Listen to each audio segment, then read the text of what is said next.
اعوذ باللہ السمیع العلیم العظیم الحفیظ بوجہ الکریم وسلطانہ القدیم من الرجس الخبیث المخبث الشیطان اللعین الرجیم وقبیلہ ونفخہ ونفثہ وہمزہ بسم اللہ الرحمن الرحیم۔ تمام نبیوں کے سردار حضرت محمد صلی اللہ علیہ وآلہ وسلم اور تمام مذاہب کے سردار دین اسلام کے پیروکاروں، السلام علیکم، طبتم، برکتیں اور رحمتیں ہوں آپ پر۔ سبحانک اللہم وبحمدک لا الہ الا انت استغفرک واتوب الیک۔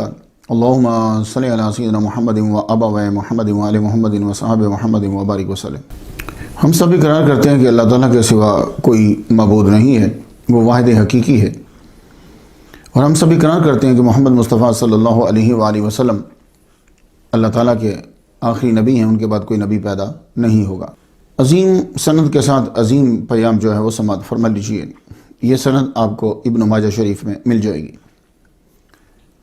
امام رضا بیان کرتے ہیں اپنے والد گرامی امام موسیٰ کاظم سے، وہ بیان کرتے ہیں اپنے والد گرامی امام جعفر صادق سے، وہ بیان کرتے ہیں اپنے والد گرامی امام محمد الباقر سے، وہ بیان کرتے ہیں اپنے والد گرامی امام زین العابدین سے، وہ بیان کرتے ہیں اپنے والد گرامی امام حسین رضی اللہ تعالیٰ عنہ سے، وہ بیان کرتے ہیں اپنے والد گرامی مولا علی شیر خدا رضی اللہ تعالیٰ عنہ۔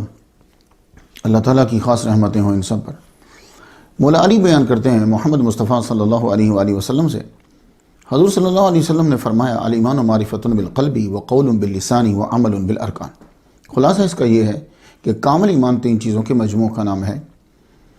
معرفۃ بالقلب، دل سے پہچان، زبان سے اقرار کرنا، اور اپنی طاقت کے مطابق اپنے اعضاء سے عمل کرنا۔ حاضر رحمت من ربی، آج ہماری گفتگو جو ہے وہ 158ویں نمبر تک پہنچ گئی۔ 157 نمبر پہ چونکہ حضرت سلیمان علیہ السلام کا ذکر کیا، آپ کی خصوصیات میں سے ایک یہ ہے کہ آپ کے ماتحت جن بھی تھے۔ اس مخلوق پہ آپ کو مکمل اختیار دے دیا گیا تھا، اس لیے ان کے تذکرہ کے بعد اس مخلوق کو میں نے موضوع بنایا ہے۔ کسے؟ جن کو۔ تو آج 158واں نمبر جو ہے وہ اسی مخلوق کے لیے۔ ویسے 2010 میں میں اس ٹاپک کو سنگیت ریڈیو ہیوسٹن پہ بیان کر چکا ہوں۔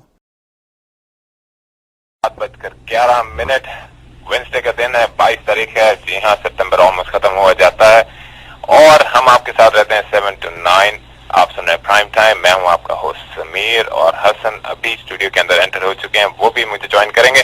چلیں آج آپ کو بتاتے چلیں، مغرب کا وقت جو ہے 7:22 ہے۔ اس وقت ہمارے ساتھ مولانا مختار نعیمی آن لائن ہے، چلیں ان سے ہم بات کرتے ہیں۔ آپ سے گفتگو ہو رہی تھی جنوں کے بارے میں، تو میں نے آپ کو جنوں کی اقسام اور ان کی تخلیق کے بارے میں بتلایا۔ میں نے 9 سال اس ریڈیو کے اوپر روزانہ جو ہے وہ لیکچر دیا ہے۔ اب 2020 میں دوبارہ آپ کی نظر کر رہا ہوں، لیکن تب آڈیو تھا یہ، اور اب یہ ویژول آپ دیکھ رہے ہیں۔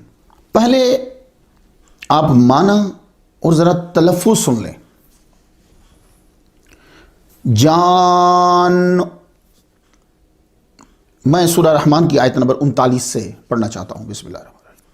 فَيَوْمَئِذٍ لَا يُسْأَلُ عَنْ ذَنبِهِ إِنسٌ وَلَا جَانٌ۔ قیامت کے دن جب انسان اور جن جھوٹ بولیں گے تو انسانوں اور جنات سے ان کے گناہوں کے بارے میں پوچھا نہ جائے گا،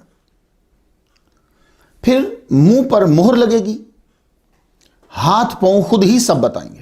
جانن کی جمع آتی ہے جنانن، جانن اس میں جمع بھی ہے۔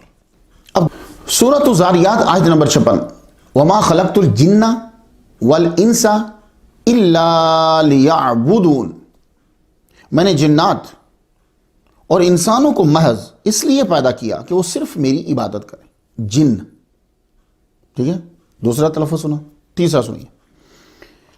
سورۃ الصافات آیت نمبر 158، وَجَعَلُوا بَيْنَهُ وَبَيْنَ الْجِنَّةِ نَسَبًا وَلَقَدْ عَلِمَتِ الْجِنَّةُ إِنَّهُمْ لَمُحْضَرُونَ۔ اور مشرکین نے اللہ اور جنات کے درمیان سسرالی رشتہ بنا دیا کہ فرشتے بیٹیاں ہیں اور بیویاں جنات میں سے۔ حالانکہ خود اللہ فرماتا ہے کہ جنات کو معلوم ہے کہ اس عقیدے کے افراد عذاب کے سامنے پیش کیے جائیں گے۔ انہم لمحضرون، معلوم ہوا جن جانتے ہیں کہ اللہ واحد حقیقی ہے۔ He is a one, no wife, no son.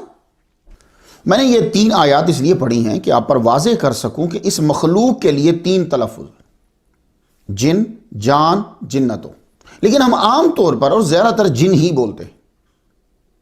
لفظ جن قرآن مجید میں 22 مرتبہ آیا ہے۔ قرآن مجید کی ایک سورہ کا نام ہی سورۃ الجن ہے۔ بڑے اعزاز کی بات ہے یہ جنوں کے لیے، کہ جس طرح سورہ انسان ہے اسی طرح سورہ جن ہے۔ اور مکہ میں ایک مسجد جن ہے، ان کو جنتن بھی کہا گیا ہے، یہ لفظ 10 مرتبہ قرآن مجید میں آیا ہے۔ ان کو جانن بھی کہا گیا ہے، یہ لفظ 7 مرتبہ قرآن مجید میں آیا ہے۔ تو جن کو جن اس لیے کہتے ہیں کہ یہ ہمیں نظر نہیں آتے نارملی۔ یہی وجہ ہے کہ جہاں بہت ہی سبزہ ہو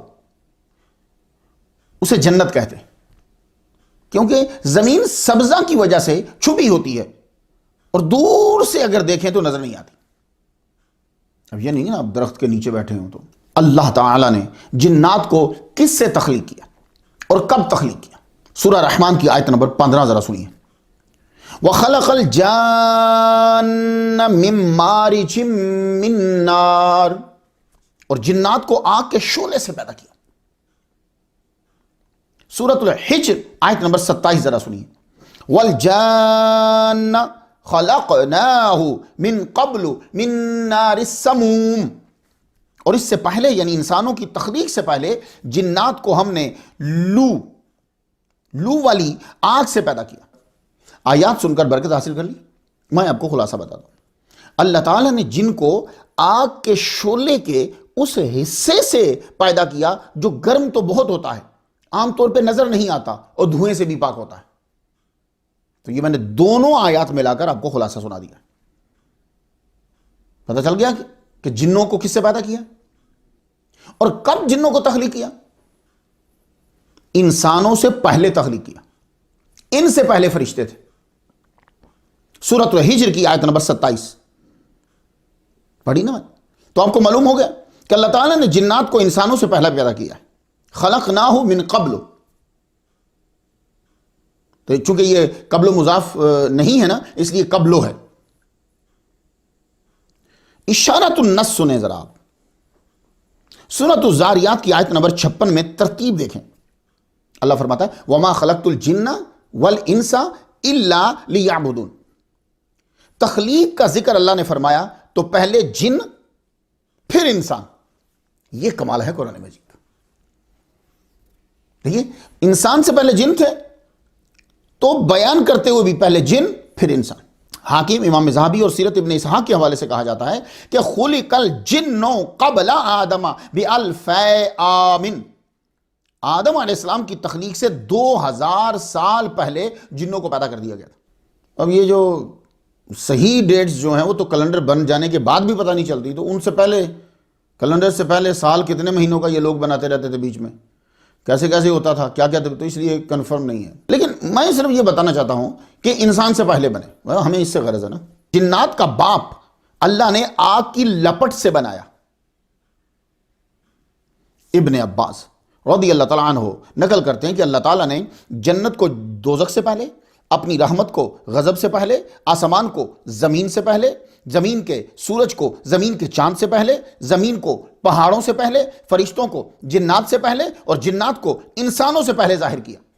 یہ جو روایات میں آپ کو ملتا ہے وہ جی انسانوں سے پہلے جو ہیں وہ ہنن بنن تمن رمن یہ بھی کوئی مخلوق ہوتی تھی، یہ صرف یونانیوں نے بیچ میں ڈال دیا ہوا۔ اب رہا کہ جنات کو کس دن اللہ تعالیٰ نے پیدا کیا۔ ہمارے ابا آدم علیہ السلام کو کب پیدا کیا؟ جمعہ کے دن۔ جامع البیان فی تاویل القرآن، ابن جریر طبری رحمۃ اللہ علیہ جو ہیں انہوں نے بھی بیان کیا، کیا کہتے ہیں کہ اللہ تعالیٰ نے جنات کو جمعرات کے روز پیدا کیا اور آدم علیہ السلام کو جمعہ کے دن، فرشتوں کو بدھ کے روز۔ ان اللہ خلق الملائکۃ یوم الاربعاء وخلق الجن یوم الخمیس وخلق آدم علیہ السلام یوم الجمعۃ، تاریخ الامم والملوک، 5ویں جلد میں ہے۔ یہ واضح ہو رہی ہیں آپ پر باتیں، ابھی آگے ہم چلیں گے، ابھی یہ تو طے کر لیں۔ جن کو آگ سے پیدا کیا، ٹھیک ہے، لیکن صرف آگ نہیں ہے، وہ آگ کی لپٹ۔ جن کو پیدا کیا جمعہ کے جن کو پیدا کیا جمعرات کے روز. اب جنات کے مختلف نام ہوتے ہیں. امام قرطبی فرماتے ہیں کہ جو انسانوں کے ساتھ مل جل کر رہتے ہیں، نیک ہوتے ہیں، تنگ نہیں کرتے، انہیں عامر کہتے ہیں. جو انسانوں کو نظر آتے ہیں ان کو ارواح کا نام دیا گیا. جو سرکش شریر ہوتے ہیں انہیں شیطان کہا جاتا ہے، اور جو بہت ہی خطرناک اور خبیث ہوتے ہیں انہیں عفریت کہا جاتا ہے. اور بھی بڑے نام ملیں گے آپ کو ان کے جی، لیکن وہ اس کے ایک ایک دو دو کے ہیں، سب کے نہیں ہیں، کوئی بڑا بڑا گروپ نہیں ہے. تو اب سوال یہ ہے کہ کیا جنات بھی کسی مقصد کے لیے پیدا کیے گئے تھے؟ انسانوں اور جنات کی تخلیق کا مقصد ایک ہی ہے. سورۃ الذاریات آیت نمبر 56 سنیں. وما خلقت الجن والانس الا لیعبدون. میں نے جنات اور انسانوں کو محض اس لیے پیدا کیا وہ صرف میری عبادت کریں. انسانوں آپ بھی سن لو اور جن بھی میری تقریر سن رہے ہیں، جن بھی سن لیں، تم دونوں کی تخلیق کا مقصد جو ہے وہ صرف یہ ہے کہ تم عبادت کرو. عبادت مینس صبح سے لے کے پھر صبح تک ہر ایک لمحہ اللہ تعالیٰ کی اطاعت میں، اسے کہتے ہیں عبادت. یہ نہیں ہے کہ نماز پڑھنے کے لیے پیدا کیا، وہ نماز تو ایک چیز ہے بیچ میں. 24 گھنٹے ہر لمحہ جنوں کو اور انسانوں کو اس لیے پیدا کیا گیا ہے کہ ہر لمحے اللہ تعالیٰ کی اطاعت کریں. اس سے نکلے. اب سوال، کیا ان میں انبیاء ہوتے ہیں؟ عبادات و احکامات تو انبیاء ہی سکھاتے ہیں. ہمیں کیا معلوم کہ اقیم الصلاۃ کا معنی یہ نماز ہے، کیونکہ صلاۃ کا معنی تو نماز ہے ہی نہیں ہے. تو ہمیں کس نے سکھایا، کس نے بتایا کہ قیام ہے، رکوع ہے، سجدہ ہے، بیچ میں یہ پڑھنا ہے؟ اللہ نے تو نہیں بتایا ہمیں. تو جب جنوں اور انسانوں کا مقصد تخلیق جو ہے وہ ایک ہے، تو اب کوئی نبی تو آئے گا، وہی احکام اور طریقے تو وہی بتاتا ہے. تو کیا جنات میں انبیاء کا سلسلہ تھا؟ اب تحقیق سن لیجئے ذرا لیکن غور سے سنیے گا. پہلے آپ کو میں سورۃ الانعام کی آیت 130 سے سناتا ہوں. یا معشر الجن والانس الم یاتکم رسل منکم یقصون علیکم آیاتی وینذرونکم لقاء یومکم ھذا قالوا شہدنا علی انفسنا. اے جنات اور انسانوں کی جماعت، کیا تمہارے پاس تم ہی میں سے پیغمبرز نہیں آئے تھے؟ یہ ذرا دیکھیے گا. یا معشر الجن والانس الم یاتکم رسل منکم. یہ جو منکم ہے نا، اس پہ غور کرنا ہے. تو اس حصے سے واضح ہوتا ہے کہ جنات میں بھی انبیاء کا سلسلہ تھا. یہ جو منکم بتا رہا ہے، واضح تو یہ ہے، واضح تو یہ ہے. اب آپ کچھ اور چیز نکال لیں تو وہ الگ بات ہے. واضح یہ ہے کہ منکم جنوں میں سے انبیاء کا سلسلہ تھا. اسی لیے میں نے ایک کتاب میں پڑھا کہ پہلا رہبر جو جنات کی طرف آیا وہ عامر بن عمیر ہے، جنوں نے شہید کر دیا. پھر سائق بن فائق بن الجان ہے، یہ بھی شہید کر دیے گئے. 800 سال تک یہ سلسلہ جاری رہا. جو آتا نذیر مار دیتے، یہ شہید کر دیتے. ان کی سرکشی حد سے بڑھ گئی تو ان پر عذاب الہی آیا. سرکشوں کا خاتمہ کر دیا. کچھ بھاگ گئے، چھپ گئے، صفائی ہو گئی. نیک جن جو ہیں وہ حاوی ہوئے، لیکن وقت گزرنے کے ساتھ ساتھ پھر سرکش جو ہے وہ حاوی ہو گئے. اللہ تعالیٰ نے پھر فرشتوں کو بھیجا، ان کا قتل عام کیا. اسی جنگ میں یہ جو شیطان آج ابلیس مشہور ہے، اس کا باپ مارا گیا تھا. تو آیت میں جو لفظ منکم بتاتا ہے کہ جنوں کے انبیاء بھی جن ہی ہوتے تھے. یہ میں وہ بات کر رہا ہوں جب آپ ظاہر دیکھیں گے. پھر آدم علیہ السلام کو اللہ تعالیٰ نے بنایا، سب کو ان کے سامنے جھکا دیا. اب اس کے بعد اختلاف ہے. کچھ مفسرین کا کہنا ہے کہ اب انسانوں کا نبی ہی جنوں کا نبی ہوتا تھا. کچھ کا کہنا ہے نہیں، تب بھی ان کی طرف رہبر آتا تھا، مگر وہ تابع ہوتا تھا اب انسانوں کے، جو انسانوں کا نبی ہوتا تھا. تو انسانوں کے نبی کے تابع ہوتا تھا وہ. یہی وجہ ہے کہ جن کئی انبیاء کے پاس جاتے انہیں ملتے تھے. جیسے نوح علیہ السلام کے ساتھ ملاقات ہے، موسیٰ علیہ السلام کے ساتھ ملاقات ہے، سلیمان علیہ السلام کے ساتھ ملاقات ہے. تو وہ کہتے ہیں کہ آدم علیہ السلام کی تخلیق سے پہلے تک تو منکم ہے، یعنی جنوں میں سے ہی آ رہا ہے. لیکن جب آدم علیہ السلام آ گئے تو اب انسان اشرف المخلوقات ہے. اب یہی نبی جنوں کا ہوتا تھا. جی جن جو ہیں وہ آتے ان سے سیکھ کے جا کے پھر آگے نذیر بنتے تھے. ٹھیک ہے. لیکن یہ جو انبیاء ہوتے تھے یہ چونکہ ایک علاقے کے ہوتے تھے. ٹھیک ہے. تو اب جو ان کا تابع ہوگا وہ بھی ایک علاقے کے لیے ہوگا. اب آگے آخر میں محمد مصطفیٰ صلی اللہ علیہ وآلہ وسلم. تو حضور جب آئے تو اب کسی کو اختلاف نہیں ہے. حضور کی ذات پر سارے متفق ہیں کہ آپ انسانوں اور جنوں دونوں کی طرف رسول بن کر آئے. کہتے ہیں کہ ابن حجر حتمی ہیں ان میں سے، وہ کہتے ہیں کہ جمہور کا یہی فتویٰ ہے کہ حضور سے پہلے جنوں میں رسول اور نبی نہیں آئے، صرف ہادی آئے حضور سے پہلے. قاضی بدر الدین الشبلی کا بھی یہی قول ہے. ابن قیم کا بھی یہی قول ہے. ابن مفلح، ان کا پورا نام قاضی شمس الدین محمد بن مفلح حنبلی، ان کا بھی یہی قول ہے. اور اب پوچھا گیا جی منکم پھر کیا ہے؟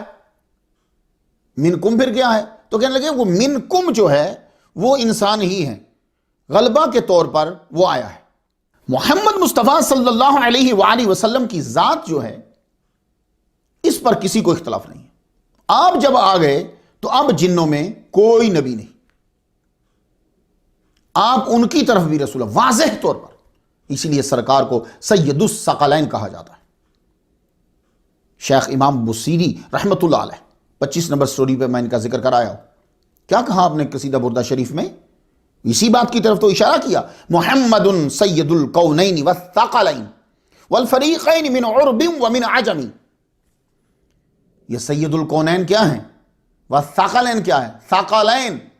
تو ثقلین کا معنی جن اور انس. سید شیخ ابو بکر بن سالم السقاف رحمت اللہ علیہ درود تاج جنہوں نے لکھا ہے، ان کا ذکر میں 150 نمبر سٹوری پہ کرایا. انہوں نے کیا کہا ہے؟ سید الثقلین نبی الحرمین. سید الثقلین. تو انہوں نے بھی یہ لکھا کہ آپ جنوں انس کے سردار ہیں نبی. مسلم شریف کتاب المساجد و مواضع الصلاۃ، یاد رہے گا آپ کو. یہ جب میں کتاب بتاتا ہوں نا پھر آپ کو حدیث ڈھونڈنے میں آسانی ہو جائے. اگر میں آپ کو نمبر بتاؤں، پیج بتاؤں تو یہ ہر جگہ تبدیلی ہے. اس میں حدیث ہے کہ حضور صلی اللہ علیہ وآلہ وسلم فرماتے، اور یہ حدیث شروع کہاں سے ہوتی ہے؟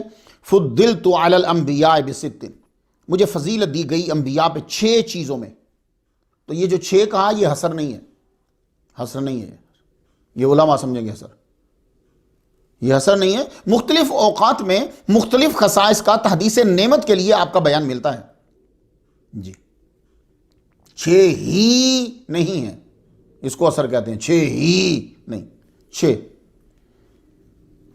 اس 6 والی حدیث میں 5ویں نعمت یہ بیان ہوئی ہے، ارسلت الی الخلق کافہ، کہ میں رسول بنا کر بھیجا گیا ہوں تمام مخلوق کی طرف.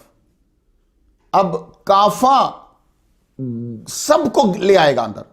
جس پہ لفظ مخلوق آتا ہے حضور اس کی طرف رسول آئے. تو مجھے دوسروں پہ گفتگو ابھی نہیں کرنا، لیکن جنوں انس پہ تو مخلوق کا لفظ آتا ہے. تو جن کے بھی، جنوں کے بھی اور انسانوں کے بھی. مسلم شریف میں یہ الفاظ بھی ہیں، بعثت الی الاحمر والاسود، کہ میں بھیجا گیا ہوں احمر کی طرف اور اسود کی طرف.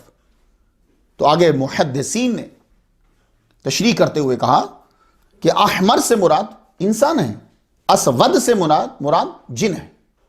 تو مسلم شریف کی اس حدیث سے یہ پتہ چلا کہ حضور صلی اللہ علیہ وآلہ وسلم احمر اور اسود، انسان اور جن دونوں کی طرف رسول آئے. ایک حدیث سناتا ہوں میں آپ کو، یہ صرف مسند البزار کے اندر ہے، یعنی یہ الفاظ جو ہیں. وہ حدیث کیا ہے؟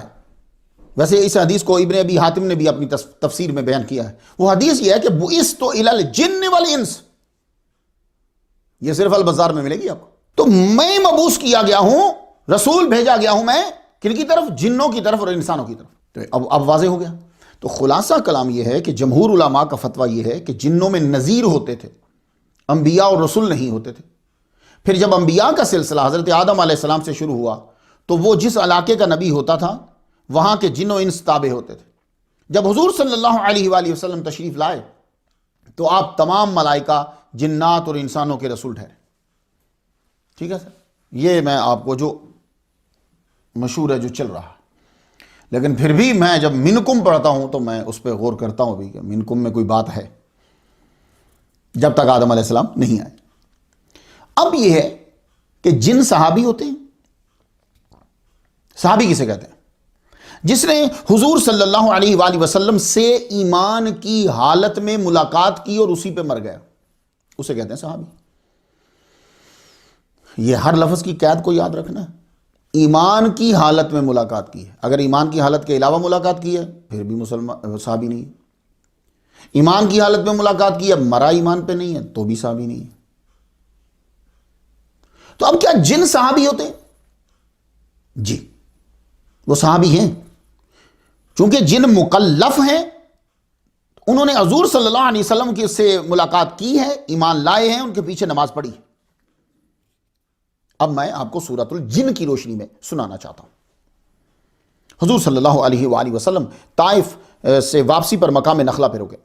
فجر کی نماز کے وقت بلند آواز سے تلاوت فرما رہے تھے. اس لیے آپ اکیلے نماز پڑھ رہے ہوں تو ذرا اونچا پڑھا کریں, اور اذان اور اقامہ کہہ کے پڑھا کریں. فرشتے وہ تحت نگاہ ہو جاتے ہیں. ٹھیک ہے, تو ساتھ دوسرے بھی شامل ہو جائیں گے. تو حضور بلند آواز سے قرآن مجید پڑھ رہے تھے. قل اوحی الی انہ استمع نفر من الجن. نفر کسے کہتے ہیں؟ 3 سے 10 تک. یمن کے 7 جنوں نے حضور صلی اللہ علیہ وآلہ وسلم کے منہ مبارک سے قرآن سنا جب آپ فجر کی نماز میں بلند آواز سے پڑھا. یہ 7 جن جو ہیں ان کے نام مجھے مل گئے. کہنے لگے حسا, مسا, شاسیرہ, ناصرہ, ابن العرب, عرب الف کے ساتھ, ابن العرب, امین اور اخدم. یہ رک گئے, قرآن سنتے ہی رک گئے. غور سے قرآن سنا انہوں نے. انہ استمع, غور سے سنا. حضور سے ملے نہیں, ایمان لائے, بھاگے, چل پڑے. اپنی قوم میں جا کر انہوں نے کہا انا سمعنا قرآنا عجبا. سورہ جن کی آیت نمبر 1. ہم نے عجیب و غریب کلام سنا ہے. اور کلام کی صفت بیان کی, یہدی الی الرشد فآمنا بہ ولن نشرک بربنا احدا. سورہ جن کی آیت نمبر 2. جو راہ راست کی طرف رہنمائی کرتا ہے وہ کلام سنا, ہم اس پر ایمان لائے, اب ہم ہرگز کسی کو بھی اپنے رب کا شریک نہ بنائیں گے. توحید پر ایمان لے آئے جی. اور سورہ احقاف کی آیت نمبر 30 میں ہے جنہوں نے کہا یہدی الی الحق والی طریق مستقیم. ہم نے وہ کتاب سنی ہے جو موسیٰ علیہ السلام کے بعد نازل کی گئی, جو اپنے سے پہلی کتابوں کی تصدیق کرتی ہے, جو سچے دین اور راہ مستقیم کی رہنمائی کرتی ہے. یہ وہ جنوں سے اپنے گروپ سے باتیں کر رہے ہیں. تو سورہ جن کی آیت نمبر 13 ذرا سنیے.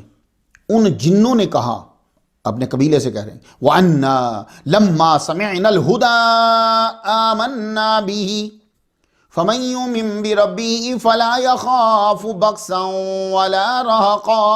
ہم ہدایت کی بات سنتے ہی اس قرآن پر ایمان لا چکے. جب انہوں نے حضور کے منہ مبارک سے سنا, ایمان لے آئے. اور جو بھی اپنے رب کی وحدانیت پہ ایمان لائے گا اسے نہ کسی نقصان کا اندیشہ ہے نہ ظلم و ستم کا. سن رہے آپ؟ تو جن توحید پر اور وحی پر ایمان لا رہے. سورہ جن کی آیت نمبر جو ہے وہ 14 سنیے. وَأَنَّا مِنَّا الْمُسْلِمُونَ وَمِنَّا الْقَاسِطُونَ فَمَنْ أَسْلَمَ فَأُولَئِكَ تَحَرَّوْا رَشَدًا. اور ہاں, ہم میں بعض تو مسلمان ہیں اور بعض ظالم ہیں. مشرک جو ہے اس کو وہ ظالم ہوتا ہے. پس جو مسلمان ہو گئے تو انہوں نے راہ راست کا قصد کر لیا. وَأَمَّا الْقَاسِطُونَ فَكَانُوا لِجَهَنَّمَ حَطَبًا. اور جو ایمان نہ لائے وہ جہنم کا ایندھن بن گئے. اس کا مطلب ہے کہ جنوں کو سزا ملے گی. سورۃ الاحقاف کی آیت نمبر 31. ترجمہ ذرا سنیں. جنوں نے کہا اے ہماری قوم, اللہ کے داعی رسول کا کہا مانو, اس پر ایمان لاؤ, اللہ تمہارے گناہ بخش دے گا. اللہ اکبر جل شانہ, لا الہ الا اللہ محمد رسول اللہ. خدا گناہ بخش دے گا اور تمہیں المناک عذاب سے پناہ دے گا. تو یہ ساری گفتگو جو جنوں نے جا کر قرآن سننے کے بعد اپنے قبیلے میں کی، آپ کو جبریل علیہ السلام نے بتائی۔ معلوم ہوا جن توحید کو مانتے ہیں، رسول کو مانتے ہیں، وہی قرآن کو مانتے ہیں، جزا و سزا کے قائل ہیں۔ قرآن سن کر جو گئے تھے ان کی تبلیغ رنگ لائی، ان کے ساتھ اسلام قبول کرنے کے لیے 300 جن پہلے گروپ میں آئے، مقام ہجون پر آ کر یہ ٹھہرے، رکوا دیا وہاں، بھائی آبادی میں تم نہیں جاؤ۔ 2 ان میں سے آئے حضور کے پاس، یا رسول اللہ ہم نے آپ کا قرآن سنا۔ تو حضور کو تو پہلے سے معلوم تھا، یا رسول اللہ ہمارے آئے ہیں قبیلے سے، وہ اسلام قبول کرنا چاہتے ہیں، بیعت کرنا چاہتے ہیں۔ حضور صلی اللہ علیہ وآلہ وسلم روانہ ہوئے، اور یہ عشاء کے بعد کا واقعہ۔ حضور صلی اللہ علیہ وآلہ وسلم کے ساتھ جانے کے لیے ابن مسعود، عبداللہ ابن مسعود رضی اللہ تعالیٰ عنہما تیار ہوئے۔ حضور صلی اللہ علیہ وآلہ وسلم ان کو لے کر چلے، ایک جگہ پہ روک دیا، آپ نے حصار باندھا۔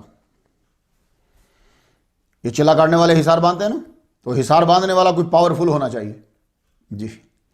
آپ نے حصار باندھ دیا اور فرمایا اس کے اندر بیٹھ جاؤ، جب تک میں نہ آؤں تم نے نہیں نکلنا۔ حضور صلی اللہ علیہ وآلہ وسلم آگے چلے۔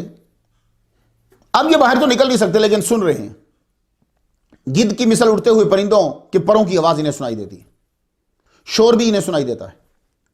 پھر کالی چیزیں حائل ہو گئی، وہ سارے آگے ہوں گے ایک دم، اور انہیں پھر کچھ نظر نہیں آیا۔ فجر کا وقت ہوا تو حضور صلی اللہ علیہ وآلہ وسلم تشریف لائے، تازہ وضو فرمایا، نماز پڑھنے ہی والے تھے کہ آپ کے پاس جن آئے، یا رسول اللہ ہم آپ کے پیچھے نماز پڑھ سکتے ہیں؟ فرمایا پڑھو۔ تو یہ حضور صلی اللہ علیہ وآلہ وسلم نے پھر عبداللہ بن مسعود رضی اللہ تعالیٰ عنہ کو بتلایا۔ ہم نے پوچھا تم نے کچھ دیکھا ہے؟ کہنے لگے کالے رنگ کے جسم دیکھے جن پہ سفید کپڑے تھے۔ فرمایا وہ نسیبین کے جن تھے۔ آپ کے پیچھے پھر جنہوں نے نماز ادا کی، اس بات کو مجموع الزوائد نے نقل کیا ہے، باہقی نے نقل کیا ہے، مسند امام احمد نے نقل کیا ہے۔ تو جن صحابی ہوتے ہیں۔ اب سلسلہ جنوں کا جاری ہو گیا، اب آتے جاتے رہتے، اپنی لڑائی میں فیصلے کروانے آتے، حضور سے مسئلے پوچھنے آتے، حضور سے قرآن سیکھنے کے لیے آتے۔ اب لوگ یہ پوچھتے ہیں کہ جنوں کی خوراک کیا ہے؟ لو حدیث ہے ہمارے پاس، سنن ابی داؤد شریف کتاب طہارت، عبداللہ بن مسعود رضی اللہ تعالیٰ عنہما سے روایت ہے۔ اب حدیث برکت کے لیے سنتے جائیے۔ قادم وفد الجن علی رسول اللہ صلی اللہ علیہ وسلم فقالوا یا محمد انہا امتک ان یستنجو بعظم او روثت او حمامت فإن اللہ تعالی جعل لنا فیہا رزق قال فنہا رسول اللہ صلی اللہ علیہ وسلم عن ذلك۔ جنوں نے گزارش کی آپ اپنی امت کو منع فرما دیں کہ ہڈی، لید، مینگنی جو ہوتی اور کوئلہ سے استنجا نہ کریں، کیونکہ ان میں اللہ تعالیٰ نے ہمارے لیے روزی بنائی ہے۔ تو حضور صلی اللہ علیہ وآلہ وسلم نے منع فرما دیا۔ اس سے ہمیں کچھ اندازہ ہوا کہ جن کیا کھاتے ہیں۔ یہ یاد رہے کہ مسلمان جنوں کی خوراک اور کفار جنوں کی خوراک میں فرق ہے۔ مسلمان جن اسی جانور کی ہڈی استعمال کرتے ہیں جو حلال ہو اور جس کو بسم اللہ اللہ اکبر پڑھ کر ذبح کیا گیا، وہ جو ہی اس ہڈی کو پکڑتے ہیں اس پہ گوشت آ جاتا ہے۔ اللہ تعالیٰ نے سسٹم بنایا ہو۔ اب وہ مینگنی جو ہے، کچھ لوگ یہ سمجھتے ہیں کہ شاید وہ گوبر اور مینگنی جن کھاتے ہیں، نہیں۔ مسلم شریف ذرا سنیے کتاب الصلاۃ سے، اور اونٹ کی مینگنی ان کے جانوروں کی خوراک ہے۔ تو اس سلسلے میں ایک اور حدیث سنتے جائیں کہ جن کی خوراک اور کیا ہے۔ صرف یہی نہیں ہے، آپ کا کھانا بھی یہ کھاتے ہیں۔ آپ جب دسترخوان لگاتے ہیں بسم اللہ الرحمن الرحیم نہیں پڑھتے، بسم اللہ علی برکت اللہ نہیں پڑھتے، تو وہ شیطان جنی ہوتے ہیں، وہ آپ کا کھانا کھانے لگ جاتے ہیں۔ اب ذرا مسلم شریف کتاب الاشربہ سے حدیث سنیے۔ جابر بن عبداللہ کہتے ہیں کہ انہوں نے حضور صلی اللہ علیہ وآلہ وسلم کو فرماتے سنا، جب آدمی اپنے گھر میں داخل ہوتا ہے، گھر میں جاتا ہے، گھر میں داخل ہوتے وقت اور کھانا کھاتے وقت اللہ جل جلالہ کا نام لیتا ہے تو قال الشیطان لا مبیت لکم ولا عشاء، تو شیطان اپنے رفقا سے یہ کہتا ہے اب نہ تمہارے رہنے کا ٹھکانہ ہے اور نہ کھانا ہے۔ سن لیجئے۔ اور جب آپ اپنے گھر میں داخل ہوتے ہیں، وہ تالا کھولتے ہیں نا انٹر ہونے کے لیے، تو آپ گھر میں داخل ہوتے ہیں یا کھانا شروع کرتے ہیں اور اللہ کا نام نہیں لیتے تو پھر وہ شیطان کہہ دیتا ہے ادرکتم المبیتا والعشاء، آجو بھائی آجو، اس گھر میں رکو اور کھانا بھی کھاؤ۔ تو آپ کا کھانا جس پہ بسم اللہ نہیں پڑا گیا، اب وہ کھانا شیطان کھانے لگ جائے گا۔ تو اس لیے اپنے کھانوں کو شیطان سے بچاؤ۔ اور شیطان جب کھاتا ہے تو بائیں ہاتھ سے کھاتا ہے۔ لا تاکلوا بالشمال فإن الشیطان یاکل بالشمال، بائیں ہاتھ سے مت کھاؤ، شیطان بائیں ہاتھ سے کھاتا ہے۔ تو جب بھی آپ کا بچہ کھا رہا ہو تو اس کو فوراً روکیے۔ مسلمانوں حضور کی سنن اپنانے پہ فخر کرو۔ کافروں اور مشرکوں کی عادات اپنانے سے فخر نہیں ہوتا، وہ ضلالت کی ابتدا ہوتی ہے، وہ اسی کو غلامی بھی کہتے ہیں۔ آپ غلامی کا مفہوم ہی بدل دیا آپ لوگوں نے اور سمجھ بھی نہیں پا رہے۔ چاول جو ہے یہ بڑے شوق سے جن کھاتے ہیں، اب سنتے جائیے کہ جن کھاتے کیا ہیں، چاول بڑے شوق سے کھاتے ہیں۔ امام اعمش رحمۃ اللہ علیہ بہت بڑے امام گزرے، فرماتے ہیں کہ میں نے جنوں کی شادی میں شرکت کی، کیونکہ لڑکا انسانوں کی طرف سے تھا اور لڑکی جنوں سے۔ کھانے کے متعلق پوچھا گیا کہ کھانا آپ لوگوں کے لیے کیا بنایا جائے، تو انہوں نے کہا ہم چاول بڑے شوق سے کھاتے ہیں۔ تو امام اعمش رحمۃ اللہ علیہ فرماتے ہیں بڑے بڑے ٹب چاول سے بھرے جنات کے سامنے لا کے رکھ دیے جاتے، ہاتھ نظر نہ آتے تھے لیکن ٹب ختم ہو جاتا تھا۔ تو بھائی میں جو اتنی بات کر رہا ہوں خلاصہ کیا ہے؟ خلاصہ یہ ہے کہ جن کھاتے بھی ہیں، جن پیتے بھی ہیں، ان کے کھانے پینے کی چیزیں ذرا ڈیفرنٹ ہیں، مسلمان جنوں کی ڈیفرنٹ ہیں، کفار کی الگ ہیں، اور جن جو ہیں یہ بائیں ہاتھ سے کھاتا ہے کافر۔ تو ایک قسم جنوں کی وہ ہے کہ جو بالکل کھاتے نہیں ہیں، نہ وہ پیتے ہیں نہ وہ کھاتے ہیں۔ خوراک کی بات واضح ہوئی، آگے چلیے۔ جن جو ہے یہ مساجد میں نماز ادا کرتے ہیں آ کر۔ معارف القرآن نے بحوالہ تفسیر مظہری لکھا ہے کہ حضرت سفیان ثوری رحمۃ اللہ علیہ فرماتے ہیں کہ جنات نے حضور صلی اللہ علیہ وآلہ وسلم سے آ کر عرض کی، یا رسول اللہ ہم مسجد نبوی میں نماز ادا کر سکتے ہیں؟ اب حضور صلی اللہ علیہ وآلہ وسلم نے ایک وسیع جواب دے دیا تاکہ ایک جگہ خاص نہ ہو جائے، یہ ایک جگہ کو خاص نہ سمجھ لیں اپنے لیے۔ حضور نے فرمایا ان المساجد للہ، یہ ساری مساجد جو ہیں وہ اللہ کی ہیں۔ یہ سب لوگ غور سے سن لو، کوئی بندہ یہ نہیں کہہ سکتا کہ میری مسجد میں آ جاؤ، میری مسجد میں آ جاؤ۔ ان المساجد للہ، مسجدیں اللہ کی ہوتی ہیں، اس لیے مسجد بیچ نہیں سکتے، مسجد کو زکوٰۃ نہیں لگتی۔ تو کوئی آدمی یہ نہیں کہہ سکتا کہ یہ مسجد میری ہے، آپ آ کے یہاں شرک کر سکتے ہیں۔ تو حضور نے فرمایا ان المساجد للہ، سب مساجد اللہ کی ہیں۔ تم دور دراز بھی ہوتے ہو تو ضروری نہیں کہ مسجد نبوی میں ہی آ کر نماز ادا کرو، تم وہاں اپنی جگہوں پہ بھی ادا کر سکتے ہو۔ تو مسجد نبوی میں اجازت دے دی، لیکن ساتھ مسئلہ بھی بتا دیا۔ تو مسجد نبوی میں جن آتے، مسجد نبوی میں حضور صلی اللہ علیہ وآلہ وسلم کی اقتداء میں نماز ادا کرتے تھے بعض اوقات۔ حضرت عثمان بن صالح فرماتے ہیں کہ مجھے ایک جن، اس نے حضور صلی اللہ علیہ وسلم کے ہاتھ پہ اسلام قبول کیا تھا، اپنا نام عمر بتایا۔ انہوں نے بتایا کہ جب میں حضور صلی اللہ علیہ وآلہ وسلم سے ملا تھا تو اس وقت آپ سورۃ النجم کی تلاوت فرما رہے تھے، اور جب سجدہ آیا تو میں نے حضور کے ساتھ سجدہ کیا۔ اللہ اکبر، اللہ اکبر۔ ایسے جنوں سے دوستی کرنی چاہیے۔ تو اس نے حضور صلی اللہ علیہ وآلہ وسلم کے ساتھ سجدہ تلاوت کیا۔ پھر کہتے ہیں کہ حضور صلی اللہ علیہ وسلم نے فجر کی امامت فرمائی، تو میں نے حضور صلی اللہ علیہ وسلم کی اقتداء میں نماز فجر ادا کی۔ اس روز فجر میں حضور نے سورۃ الحج کی تلاوت فرمائی۔ حضور صلی اللہ علیہ وآلہ وسلم نے جنات کو سورۃ الرحمن سنائی۔ جنات قرآن بھی سنتے ہیں، اس لیے قرآن پڑھا کرو۔ یہ مسلمان جنوں کی بات کر رہا ہوں، جب کبھی آپ ہوں تو بلند آواز سے بھی پڑھا کریں۔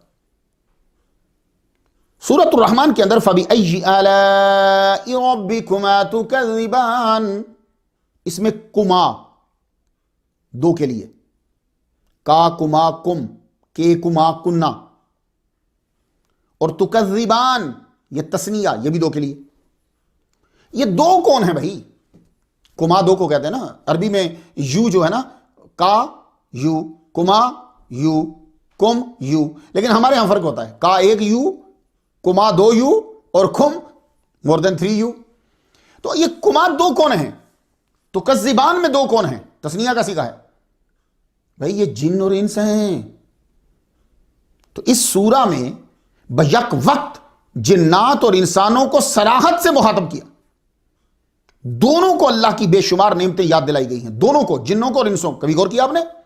فَبِأَيِّ آلَاءِ رَبِّكُمَا تُكَذِّبَانِ، بارہا آپ نے سنا ہوگا، لیکن یہ دھیان نہیں دیا ہوگا کہ اللہ جن اور انس دونوں کو واضح صورت میں کہہ رہا ہے، تم دونوں۔ جب اس میں خطاب جنوں کو بھی ہے اور ذکر جنوں کا بھی ہے تو ضرور حضور صلی اللہ علیہ وسلم نے ان تک یہ پیغام پہنچایا ہوگا، یہ ہو ہی نہیں سکتا۔ جی قم فانذر، میرے سرکار تو ڈرتے ہی نہیں ہے نا کسی سے، آپ تو اللہ کہے گا تو آپ جائیں گے، قم فانذر۔ ترمذی شریف، بائحاقی دلائل النبوہ میں، ابن ابی دنیا نے الشکر میں حدیث لکھی ہے، سماعت فرمائیں ذرا۔ حاکم نے اس حدیث کو صحیح کہا ہے۔ خرج رسول اللہ صلی اللہ علیہ وآلہ وسلم علی صحابہ فقرأ علیہم سورۃ الرحمن من اولها الى آخرها فسکتوا فقال لقد قرأتها على الجن ليلة الجن فكانوا احسن مردودا منكم كنت كلما آتيت على قوله فبأي آلاء ربكما تكذبان قالوا لا بشيء من نعمك ربنا نكذب فلك الحمد۔ حضور صلی اللہ علیہ وآلہ وسلم ایک مرتبہ صحابہ کے پاس تشریف لائے، مکمل سورۃ الرحمن کی تلاوت فرمائی، صحابہ خاموشی سے سنتے رہے۔ حضور صلی اللہ علیہ وسلم نے فرمایا میں نے یہ سورہ رات کے وقت جنوں پہ تلاوت کی تو ان کا رد عمل تم سے اچھا تھا۔ میں جب بھی فَبِأَيِّ آلَاءِ رَبِّكُمَا تُكَذِّبَانِ پڑھتا تھا تو وہ کہتے تھے اے ہمارے پروردگار، ہم تیری کسی نعمت کو نہیں جھٹلاتے، حمد تیرے ہی لیے۔ تو آپ بھی جب کبھی فَبِأَيِّ آلَاءِ رَبِّكُمَا تُكَذِّبَانِ پڑھیں تو اس جملے کو دہرائیں، حضور پسند فرماتے ہیں۔ وہ کیا جملہ ہے؟ لا بشیء من نعمک ربنا نکذب فلک الحمد۔ یہ حضور نے پسند کیا تھا، جو یہ فَبِأَيِّ آلَاءِ رَبِّكُمَا تُكَذِّبَانِ کے جواب میں یہ 31 بار آیا جملہ فَبِأَيِّ آلَاءِ رَبِّكُمَا تُكَذِّبَانِ۔ حضور صلی اللہ علیہ وآلہ وسلم نے ابلیس کے پڑپوتے کو 7 صورتیں سکھلائیں، تو جن قرآن آ کے سیکھتے ہیں۔ جی ظاہر ہے جب قرآن پر ایمان لانا ضروری ہے، حضور پر ایمان لانا ضروری ہے، تو جو مسلمان جن ہوگا وہ قرآن سیکھے گا۔ اس واقعے کو نقل کیا ہے امام حافظ جعفر بن محمد المستغفری نے اپنی کتاب معرفت الصحابہ میں، ابن کثیر نے البدایہ والنہایہ 5ویں جلد میں، امام بائحاقی نے دلائل النبوت 5ویں جلد 418واں صفحہ ہے عربی کتاب کا، حجت اللہ علی العالمین فی معجزات سید المرسلین، یہ کتاب کا پورا نام ہے، علامہ نبہانی رحمہ اللہ کی ہے، جو عربی کی ہے اس کا صفحہ 297 ہے۔ علامہ جلال السیوطی رحمۃ اللہ علیہ فرماتے ہیں کہ یہ حدیث کئی طرق سے بیان کی گئی ہے، اس لیے یہ حسن کے درجہ کو پہنچ گئی۔ اب میں آپ کو خلاصہ سنانا چاہتا ہوں، بھئی ہوتا یہ نا کہ اب عربی جنہوں نے لکھی ہے ایک ہی الفاظ تو نہیں ہوتے نا، تو میں خلاصہ سنا دیتا ہوں۔ حضرت عمر رضی اللہ تعالیٰ عنہ فرماتے ہیں کہ تہامہ کے پہاڑوں میں سے ایک پہاڑ پہ حضور صلی اللہ علیہ وسلم کے ساتھ بیٹھے ہوئے تھے، ایک بوڑھا ہاتھ میں عصا لیے حضور کے سامنے آیا اور سلام کیا۔ حضور صلی اللہ علیہ وآلہ وسلم نے سلام کا جواب دیا۔ آپ نے پوچھا تم کون ہو؟ تو اس نے کہا کہ میں حامۃ بن الحیم بن لاکیس بن ابلیس، یعنی میں حامہ ہوں، میں نے نوح علیہ السلام کی بارگاہ میں توبہ کی تھی، انہوں نے مجھے وضو کروا کے 2 رکعت پڑھائی تھی اور کہا اب سجدے میں سر رکھ کر توبہ کرتے رہو۔ میں توبہ کرتا رہا، اللہ سے معافی مانگتا رہا، ایک دم ان کی آواز آئی سر اٹھا لو، تمہاری توبہ قبول ہوئی۔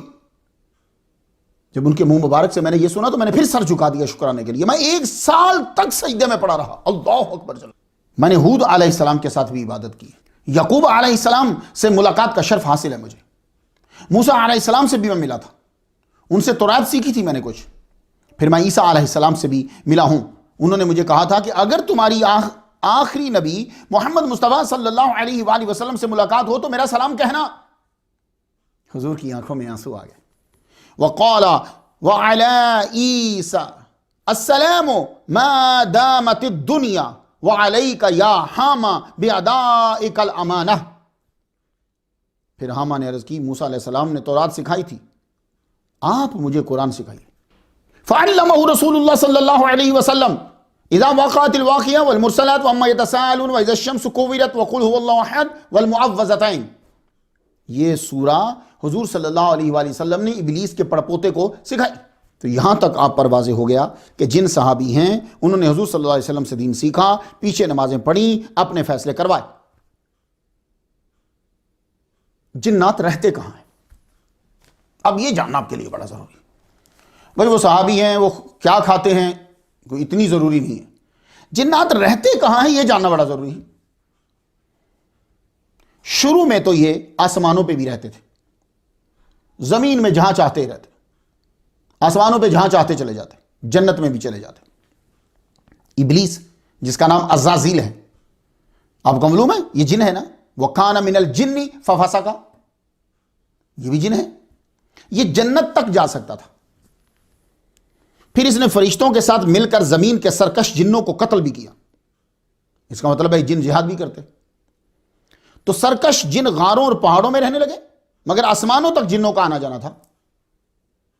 جب ابلیس جن نے آدم علیہ السلام کو سجدہ کرنے سے انکار کر دیا تو اس کا جنت میں داخلہ بند ہو گیا. تو جنوں کا جنت میں داخلہ اس وقت بند ہوا جب آدم علیہ السلام کو اس نے سجدہ نہیں کیا. پھر جب اس نے جھوٹی قسم اٹھا کر آدم علیہ السلام کے سامنے اپنی بات کو مضبوط کیا اور ان کا دھیان چلا گیا کہ کوئی اللہ کی جھوٹی قسم اٹھا سکتا ہے، اس کے بعد آدم علیہ السلام جب زمین پر آئے تو اس کو بھی وہاں سے نکال دیا گیا. انہیں کہا گیا کہ آپ جائیے، اسے کہا گیا کہ فخرج، دفع ہو جا، فإنک رجیم. اب اس نے زمین پر آ کر اپنی فوج بنا لی، خود یہ بادشاہ بن گیا. جن ہے ابھی تک یہ زندہ ہے اور اس نے طویل زندگی بھی طلب کر لی ہے، اس کو مل بھی گئی. اب یہ اس کا تخت لگتا ہے، انہ یراکم هو وقبیلہ من حیث لا ترونہم. یہ وہاں سے دیکھ سکتا ہے جہاں سے تم اسے نہیں دیکھ سکتے.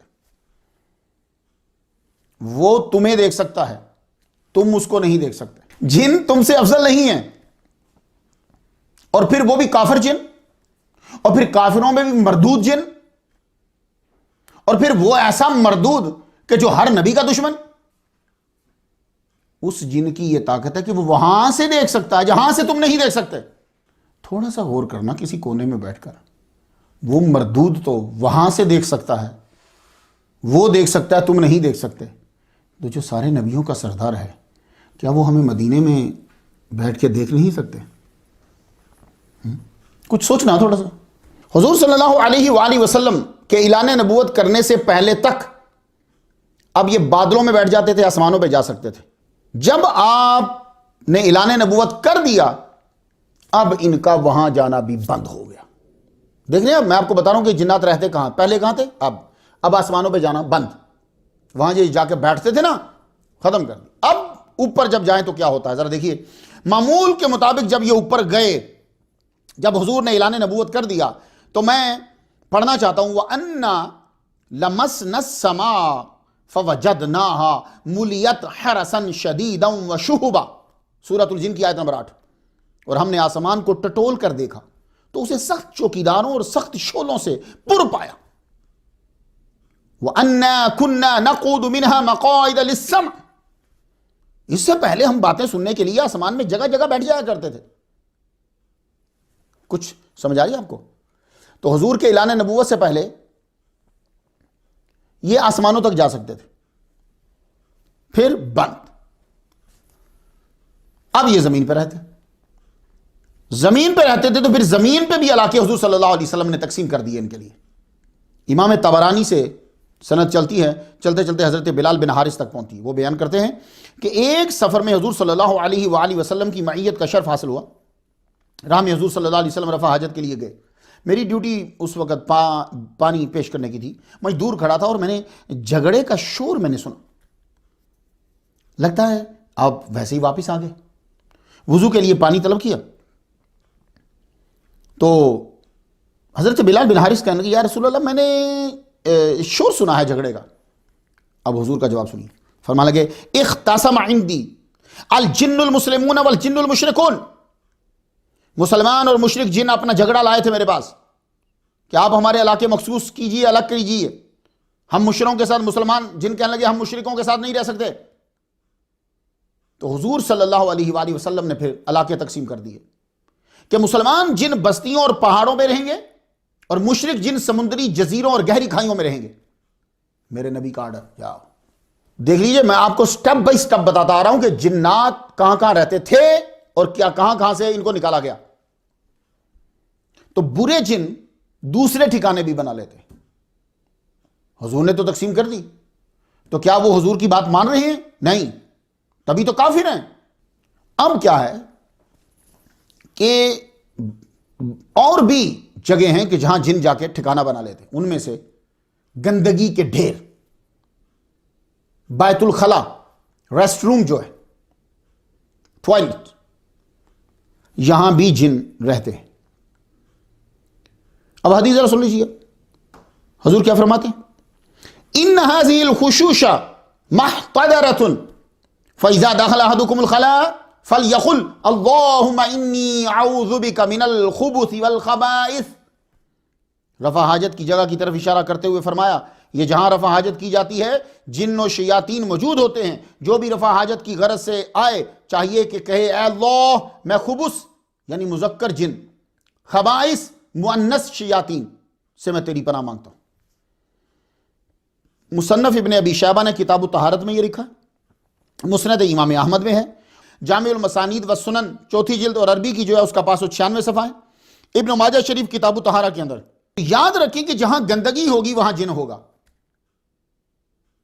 وہ پلیتی جو ہے وہ شرک کی ہو یا پلیتی ظاہری غلاظت ہو، وہاں مشرک جن ہوتے ہیں، گندے جن وہاں رہتے ہیں. اس لیے جتنے بھی سن رہے ہیں آپ لوگ اپنے بچوں کو سکھا دیجیے کہ بیٹے داخل ہونے سے پہلے اللہم انی اعوذ بک من الخبث والخبائث پڑھ لو. اب کیا ہوگا اگر وہ وہاں ہوں گے تو ان کے اور آپ کے درمیان کرٹن آ جائے گا تو وہ جن آپ کو دیکھ نہیں سکے گا. اتنی پاور ہے اس جملے کی. آپ اس کو جو ہے نا وہ پرنٹ کر کے باہر لگا سکتے ہیں تاکہ ایک دم بچوں کو یاد آ جائے. باہر ہو، اندر نہیں، باہر کہ رستے میں جاتے ہو ایک دم نظر پڑ جائے. اپنے سب اہل خانہ کو یاد کروا دو. زمین میں جو سوراخ ہوتے ہیں نا ان سوراخوں میں بھی جن رہتے ہیں. اب اس میں قسم ہے اچھے بھی ہو سکتے ہیں برے بھی. نسائی شریف کتاب الطہارہ ہے، المستدرک علی صحیحین کتاب الطہارہ، مسند امام احمد ہے، ابو داؤد شریف کتاب الطہارہ. یہ میں کتاب بتا دیتا ہوں، کتاب ان چیپٹر، تاکہ آپ کو ڈھونڈنے میں آسانی ہو جائے. حضرت قتادہ سے پوچھا گیا کہ بل میں یورین کرنے سے کیوں منع کیا گیا؟ حضور نے فرمایا کہ یورین نہیں کرنا بل کے اندر، سوراخوں میں، ہولز میں. تو انہوں نے فرمایا انہا مساکن الجن، وہ جنوں کے گھر ہیں. تو ہو سکتا ہے کہ اچھے جن وہاں رہتے ہو. بھئی ایک قسم کے جن تو نہیں ہے نا. اب ایک اور جگہ جہاں جن رہتے ہیں، یہ سب سنتے جائیے غور سے. چکناہٹ والا کپڑا، وہاں بھی جن ہوتے ہیں. اب پہلے حدیث سے سنو. دارمی شریف حدیث نمبر 343 ہے، الکامل جلد دوسری صفحہ 447 ہے، التنویر شرح جامع صغیر جلد پہلی صفحہ 153 ہے. اخرجوا من دیل الغمر من بیوتکم فإنہ مبیت الخبیث. گوشت کی چکناہٹ والا کپڑا نکال دو اپنے گھروں سے، یعنی صاف کر لیا کرو جلدی سے. چکناہٹ والا کپڑا خبیث جنات کی رہائش اور مجلس کی جگہ ہے. تو اس لیے وہ جس میں چربی یہ چیزیں ڈالی ہوتی ہیں نا اسے یا تو صاف کر دو یا اسے پھینک دو باہر. گندگی کا ڈھیر جہاں ہوگا وہاں جن رہتے ہوں گے، برے جن. حمام سمجھتے ہیں وہ جہاں جا کے لوگ نہاتے ہیں، جن ہوتے ہیں. تو آپ کو کبھی بڑی ضرورت پڑ جائے تو اللہم انی اعوذ بک من الخبث والخبائث پڑھ کر اندر جائے. اونٹوں کے بیٹھنے کی جگہ جہاں اونٹ بیٹھتے ہیں، یورین کرتے ہیں، گوبر کرتے ہیں، وہ گندی جگہ بن جاتی، وہاں ضرور جن ہوتے ہیں. جس پانی میں کائی، گھاس اور پودے اگے ہوں وہاں مسلمان جن رہتے ہیں، اس لیے اس میں ڈبکی مت لگایا کرو. تو جہاں جہاں آپ کو نماز پڑھنے سے منع کیا گیا ہے وہاں لازمی اس کی موجودگی ہوتی ہے. قبرستان میں یہ ہوتے ہیں. قبرستان میں نماز نہیں پڑھ سکتے نا، قبریں ہوتی ہیں وہاں، کہاں سجدہ کریں گے آپ؟ مندروں میں ہوتے ہیں یہ جن، بازار میں ہوتے ہیں یہ جن. ویسے تو یہ خبیث جن پاک جگہوں میں بھی چلے جاتے ہیں، لیکن وہ مستقل ٹھکانہ ان کا نہیں ہوتا. میں آپ کو مستقل ٹھکانے بتا رہا ہوں ان کے.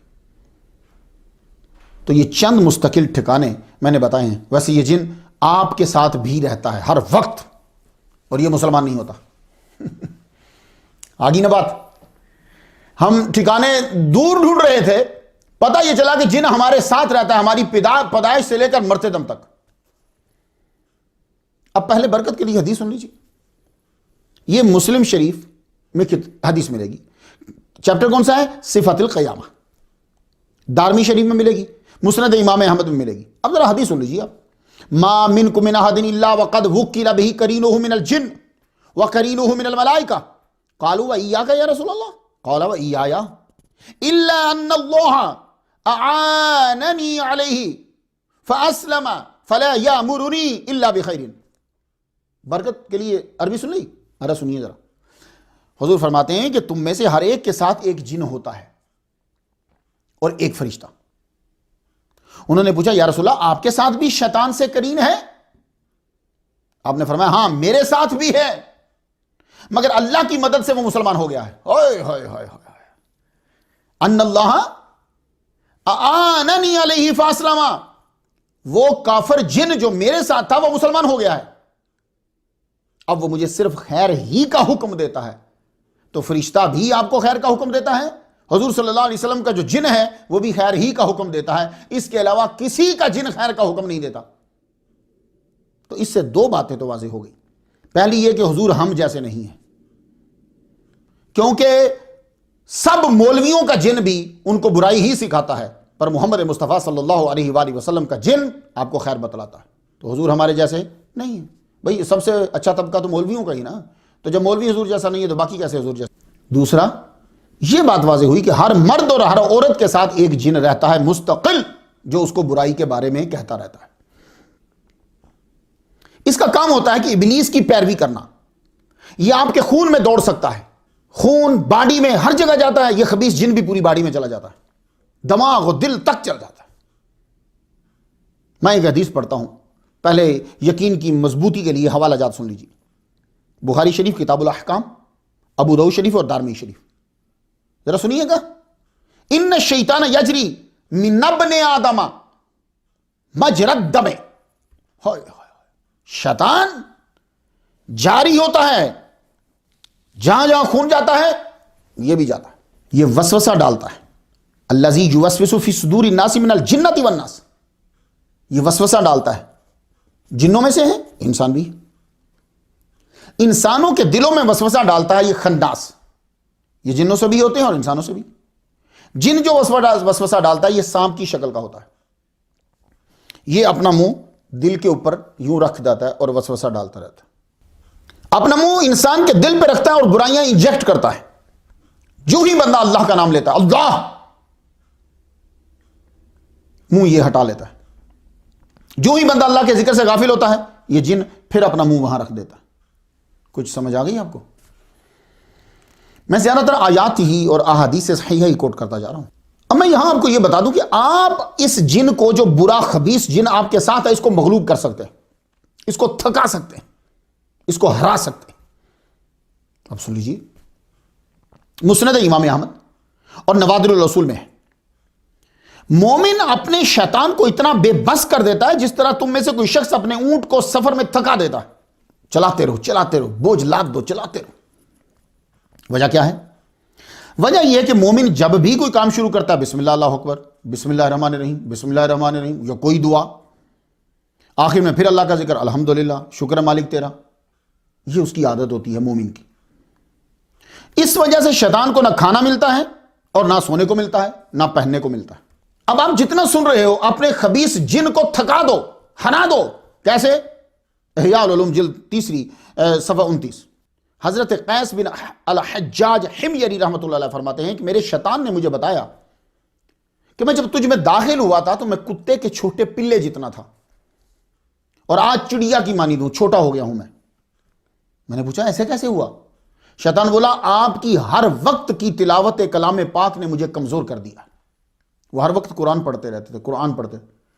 تو آپ اپنے شیطان کو کمزور کر سکتے ہو، تھکا سکتے ہو، قرآن مجید پڑھتے رہو یا ہر شے کی دعا یاد کر لو.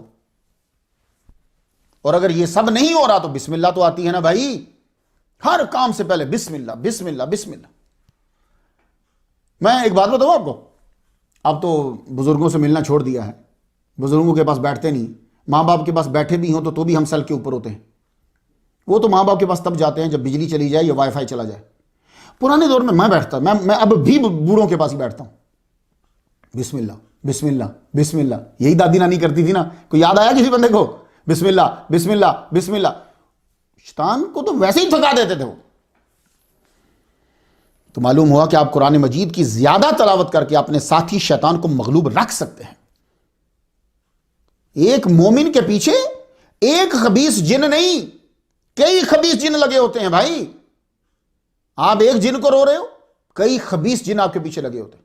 میں نے بچپن میں ایک دفعہ ایک کتاب میں پڑھا تھا کہ 160 فرشتے صرف آپ کی حفاظت کے لیے اللہ نے آپ کے سر کے ارد گرد رکھے ہوتے ہیں، ورنہ یہ جن آپ کو اٹھا کے لے جائیں. مجھے آج سمجھ آئی تحقیق کرتے ہوئے. جی آپ اپنے آپ کو ایسے ہی، آپ بڑی بلا ہو، آپ حضور کا کلمہ پڑھنے والے ہو، تمہاری تو Z+ جو ہے وہ سیکیورٹی ہے جناب. آپ کبھی اپنا مقام تو سمجھتے مسلمانوں، خدا قسم آپ نے اپنا مقام سمجھا ہی نہیں ہے. اپنے آپ کو ذہنی طور پر ہر لحاظ سے دوسروں کا غلام بنا لیا. تم تو سید الانبیاء کے امتی تھے یار. اب یہ ایک جن ہے جس کا نام ولہان ہے. یہ کیا کرتا ہے؟ یہ جب آپ وضو کر رہے ہوتے ہیں یہ تب خباستیں کرتا ہے. پانی ضائع کروا دے گا، آپ سے ٹوٹی کھلوا دے گا اور آپ کو باتوں میں لگا دے گا، پانی ضائع ہوتا رہے گا. یہ اسی خبیث کا کام ہوتا ہے. یا کیا کرے گا؟ آپ سے وضو اتنی تیزی سے کروا دے گا کہ یہ چیزیں سوکھی رہ جائیں گی. اس کو پتا ہے کہ یہ سوکھی رہ گی تو نماز نہیں ہوگی. یا آپ سے آپ کے جو ٹخنے ہیں، ایڑیے ہیں، وہ سوکھی رکھوا دے گا. یہ وضو کے اندر مسئلے پیدا کرتا ہے. آپ نے ساکس پہنی ہوئی ہیں کپڑے کی، اس کے اوپر مسا کروا دے گا، کیونکہ چمڑے پہ مسا ہوتا ہے نا، کپڑے پہ نہیں ہوتا. تو وہ کپڑے پہ کروا دے گا. کیوں؟ اس کو پتا ہے کہ اگر اس کا وضو ٹھیک نہیں ہوگا تو نماز ٹھیک نہیں ہوگی، میں اس کا وضو کا بھٹا بٹھاؤں. تو یہ ولہان کا کام ہے، وہ آپ کے وضو کا بھٹا بٹھا دے گا. تو وضو اسی طرح کیا کرو جیسے محمد مصطفیٰ صلی اللہ علیہ وسلم نے بتلایا ہے. ایک اور خبیث جن ہے، اس کا نام خنزب ہے. یہ کیا کرتا ہے؟ اگر آپ نے وضو ٹھیک ٹھاک کر لیا ہے، اب آگے اس کی ڈیوٹی لگ گئی. آپ نماز میں کھڑے ہو گئے، یہ آپ کو رکعات کی تعداد بھلا دے گا یا قرآن بھلا دے گا. یہ کیا کرے؟ چونکہ یہ خون کی نالیوں میں داخل ہو جاتے ہیں نا، خون کے ساتھ دوڑتے ہیں، تو یہ وہاں فلٹر میں پہنچ کر کیا کرتا ہے؟ ایسی کلک کرے گا، آپ کا دھیان ادھر چلا جائے گا، آپ یا تو قرآن بھول جاؤ گے یا آپ رکعات کی تعداد بھول جاؤ گے. یہ اس خنزب کا کام ہے خبیث. یہ جو آپ کو مرگی پڑتی ہے، جو طاعون ہے اور بعض بیماریاں، ان کا سبب بھی یہ خبیث جن ہوتے ہیں. کیونکہ یہ شیطان جو ہے یجری من ابن آدم مجری الدم، یہ اندر بھی چلا جاتا ہے. امام ابو الحسن اشعری رحمۃ اللہ فرماتے ہیں کہ جن جسم میں داخل ہو کر اسے دیوانہ سا بنا دیتے ہیں. مسند امام احمد دارمی اور طبرانی میں ہے، حضرت ابن عباس سے روایت ہے، ایک عورت اپنے بیٹی کو لے کر حضور صلی اللہ علیہ وآلہ وسلم کے پاس آئی. وہ عرض کرتی، یا رسول اللہ، اسے صبح و شام دیوانگی کا دورہ پڑتا ہے، ہم سے اب برداشت نہیں ہوتا یا رسول اللہ، آپ کچھ توجہ فرمائیے. حضور صلی اللہ علیہ وآلہ وسلم نے اس کے سینے پر ہاتھ پھیرتے ہوئے کچھ پڑھا، دعا فرمائی. ایک دم اس کو کیا جب آئی تو اس کے اندر سے ایک ایسی چیز منہ سے نکل کے بھاگی جس کی شکل جو ہے وہ کتے کے پلے جیسی تھی. تو حضور نے فرمایا یہ جن تھا اندر اس کے جو اس کو ڈسٹرب کر رہا تھا. تو یہ آپ کے اندر داخل ہو کر آپ کو خراب کرتے ہیں. یہ طاعون جو پھیلتا ہے یہ دشمن جن کی وجہ سے پھیلتا ہے. مسند امام احمد المصنف دلائل النبوت، حدیث سنیں آپ. فناء امتی بالطعن والطاعون فقیل یا رسول اللہ هذا الطعن قد عرفناه فما الطاعون قال وخز اعدائکم من الجن وفی کل شہداء. میرے امتی کی موت قتل سے ہو یا طاعون سے، ہر حال میں رتبہ شہادت ہے. عرض کی طعن کا مطلب قتل تو معلوم ہے، یہ طاعون کیا ہے؟ فرمایا یہ تمہارے دشمن جنات کی شدت ہے. اوے ڈاکٹر، ہر آدمی جو ہے وہ اپنی اپنی تجیح پیش کرتا ہے نا. جس طرح علاج کے طریقے جدا جدا ہیں، ایسے تجیحات بھی جدا جدا ہیں. نظر بد لگاتے ہیں یہ خبیث. ان نظرۃ سہم من سہام ابلیس مسمومۃ، یہ اس کے تیروں میں سے ایک تیر ہے۔ یہ برے خبیث جن جو ہیں انسانی شکل میں آ کر حدیثیں جھوٹی بنا کر لوگوں کو سناتے ہیں، ایسی احادیث سناتے ہیں جن سے امت مسلمہ میں انتشار ہو، لوگ حضور صلی اللہ علیہ وسلم کو اپنے برابر سمجھیں، جنہوں نے اسلام ہم تک پہنچایا ہے ان کا کردار مشکوک ہو، جس کتاب پہ ہمارا دار و مدار ہے قرآن، اس کی افاقیت اور افادیت پہ شک آئے، اس طرح تبلیغ کریں۔ بھائی تین ہی تو چیزیں نا آپ کی، حضور ہیں اور حضور کا پیام پہنچانے والے صحابہ ہیں اور قیامت تک آپ کے ساتھ کتاب ہے، یہ تین ہی تو چیزیں ہیں۔ تو خبیث جن کیا کرتے ہیں، وہ تینوں میں ڈاؤٹڈ، تینوں میں ان کو تینوں کو کمزور کریں گے۔ حضور کو آپ کے برابر لاؤ، صحابہ کو کردار ہی مشکوک کر دو، قرآن کو کتابی نہیں ہے صحیح۔ حضرت سفیان ثوری رحمۃ اللہ علیہ فرماتے ہیں، مجھے ایک شخص نے بتایا کہ مینا میں خبیث جن، شیطان من گھڑت احادیث لوگوں کو سنا رہا ہے اور لوگ سن کر لکھ رہے ہیں۔ یہی وجہ ہے کہ آج اگر کوئی آگے جن کہہ دے جی میں صحابی ہوں تو اس کو دیکھنے والا تابعی نہیں بنے گا۔ بلکہ میں نے تو یہاں تک مسئلہ سنا ہے کہ اگر کوئی جن آپ کو ذبیحہ کر کے دے تو آپ اس کا ذبیحہ نہیں کھائیں گے۔ اب جن جہاں آپ کی باڈی میں دخل اندازی کرتا ہے وہاں اور چیزوں میں بھی کرتا ہے۔ یہ جو ہجڑے پیدا ہوتے ہیں، خنسا جس کو عربی میں کہتے ہیں، خنسا آپ ہجڑا کہتے ہیں، یہ جن کی سبقت کی وجہ سے پیدا ہوتا ہے۔ جب خامد وظیفہ زوجیت ادا کرنے کے وقت پہلے بسم اللہ الرحمن الرحیم نہیں پڑھتا تو جن شریک ہو جاتا ہے، یا جب خامد ایام مخصوصہ میں وظیفہ زوجیت ادا کرے تو بقول ابن عباس جو بچہ پیدا ہوتا ہے وہ خنسا ہجڑا پیدا ہوتا ہے۔ تو اکثر لوگ حیران ہو جاتے ہیں یار یہ جن کے ساتھ کیسے انسان مل سکتا ہے؟ تو بھائی یہ جو آپ خواب میں آپ کے اوپر غسل واجب ہوا ہے وہ کون آیا تھا؟ وہ جن ہی تو آیا تھا۔ کبھی غور کیا آپ نے کہ آپ پہ غسل واجب ہو گیا؟ کیوں؟ وہ عورت کی شکل میں آ گیا۔ جن کی شادی نہیں ہوئی یا خامد پاس نہیں ہے، وہ کلام نہ پڑھتی ہو تو یہ خبیث اس پہ قابو پا لیتے۔ ایسا جب کبھی ہو تو پہلی بات یہ ہے کہ اکیلے کمرہ میں مت سوئیں۔ دوسرا، سورہ حشر کی آخری آیات کا تعویذ باندھیں۔ میں آخر میں بتاؤں گا آپ کو پڑھنے کے لیے کہ کیسے آپ نے بچنا ہے، لیکن ابھی بس سنتے جائیں مسائل۔ جب کبھی مرد یا عورت کو مخصوص ہو کہ جن مرد یا عورت گناہ پہ اکسا رہا ہے یا رہی ہے تو آپ اسے قرآن کا وہ حکم سنائیں جو اللہ نے بتایا ہے کہ بلا نکاح تعلق کی سزا سنائیں کہ کیا ہے۔ اللہ آپ کو محفوظ فرما لے گا۔ یہ جن انبیاء کے دشمن ہوتے ہیں، جس طرح انسان انبیاء کے دشمن ہوتے ہیں نا، اس طرح یہ جن بھی نبیوں کے گستاخ، نبیوں کے دشمن، نبیوں کے قاتل۔ پہلے آیت سنیں، سورۃ الانعام آیت نمبر 112۔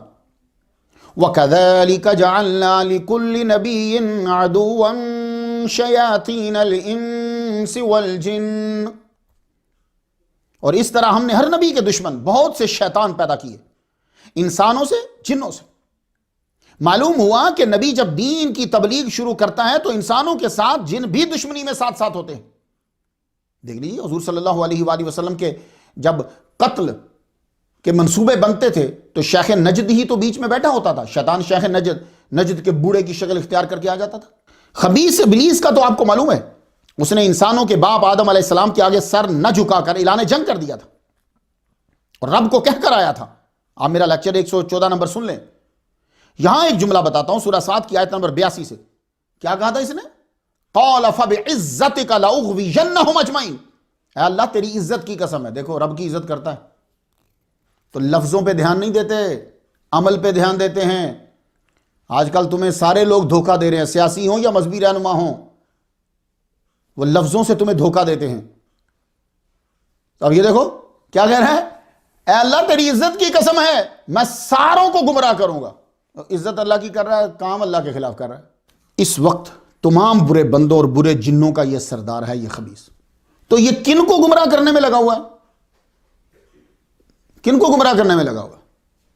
یہ سیلمے کے آگے نہیں بیٹھا ہوتا، یہ کلب کے آگے نہیں بیٹھا ہوتا، یہ جوئے خانے کے آگے نہیں بیٹھا ہوتا، یہ مسجد کے آگے بیٹھا ہوتا ہے۔ جی کیوں؟ یہ کہہ کر آیا ہے لَأَقْعُدَنَّ لَهُمْ صِرَاطَكَ الْمُسْتَقِيمَ، میں لام تقید بنون سکیلا، میں ضرور بیٹھوں گا صراط مستقیم پہ۔ جی تو اس کو سیلمے میں بیٹھنے کی ضرورت ہی نہیں ہے، یہ مسجد کے آگے بیٹھے گا۔ یہ کافر جن، مشرکین یہ کافر جن مشرکین کو اکساتے کہ حضور کو قتل کرو، ان سے لڑو۔ حضرت عباس بن عامر بن ربیعہ رضی اللہ تعالیٰ عنہ فرماتے ہیں کہ میں ایک روز حضور کے ساتھ تھا، ایک آواز آ رہی تھی محمد کے خلاف لڑو، محمد کے خلاف لڑو، نعوذ باللہ۔ تھوڑی دیر میں ایک دھماکے کی آواز آئی، میں نے عرض کیا یا رسول اللہ یہ آواز کیسی ہے؟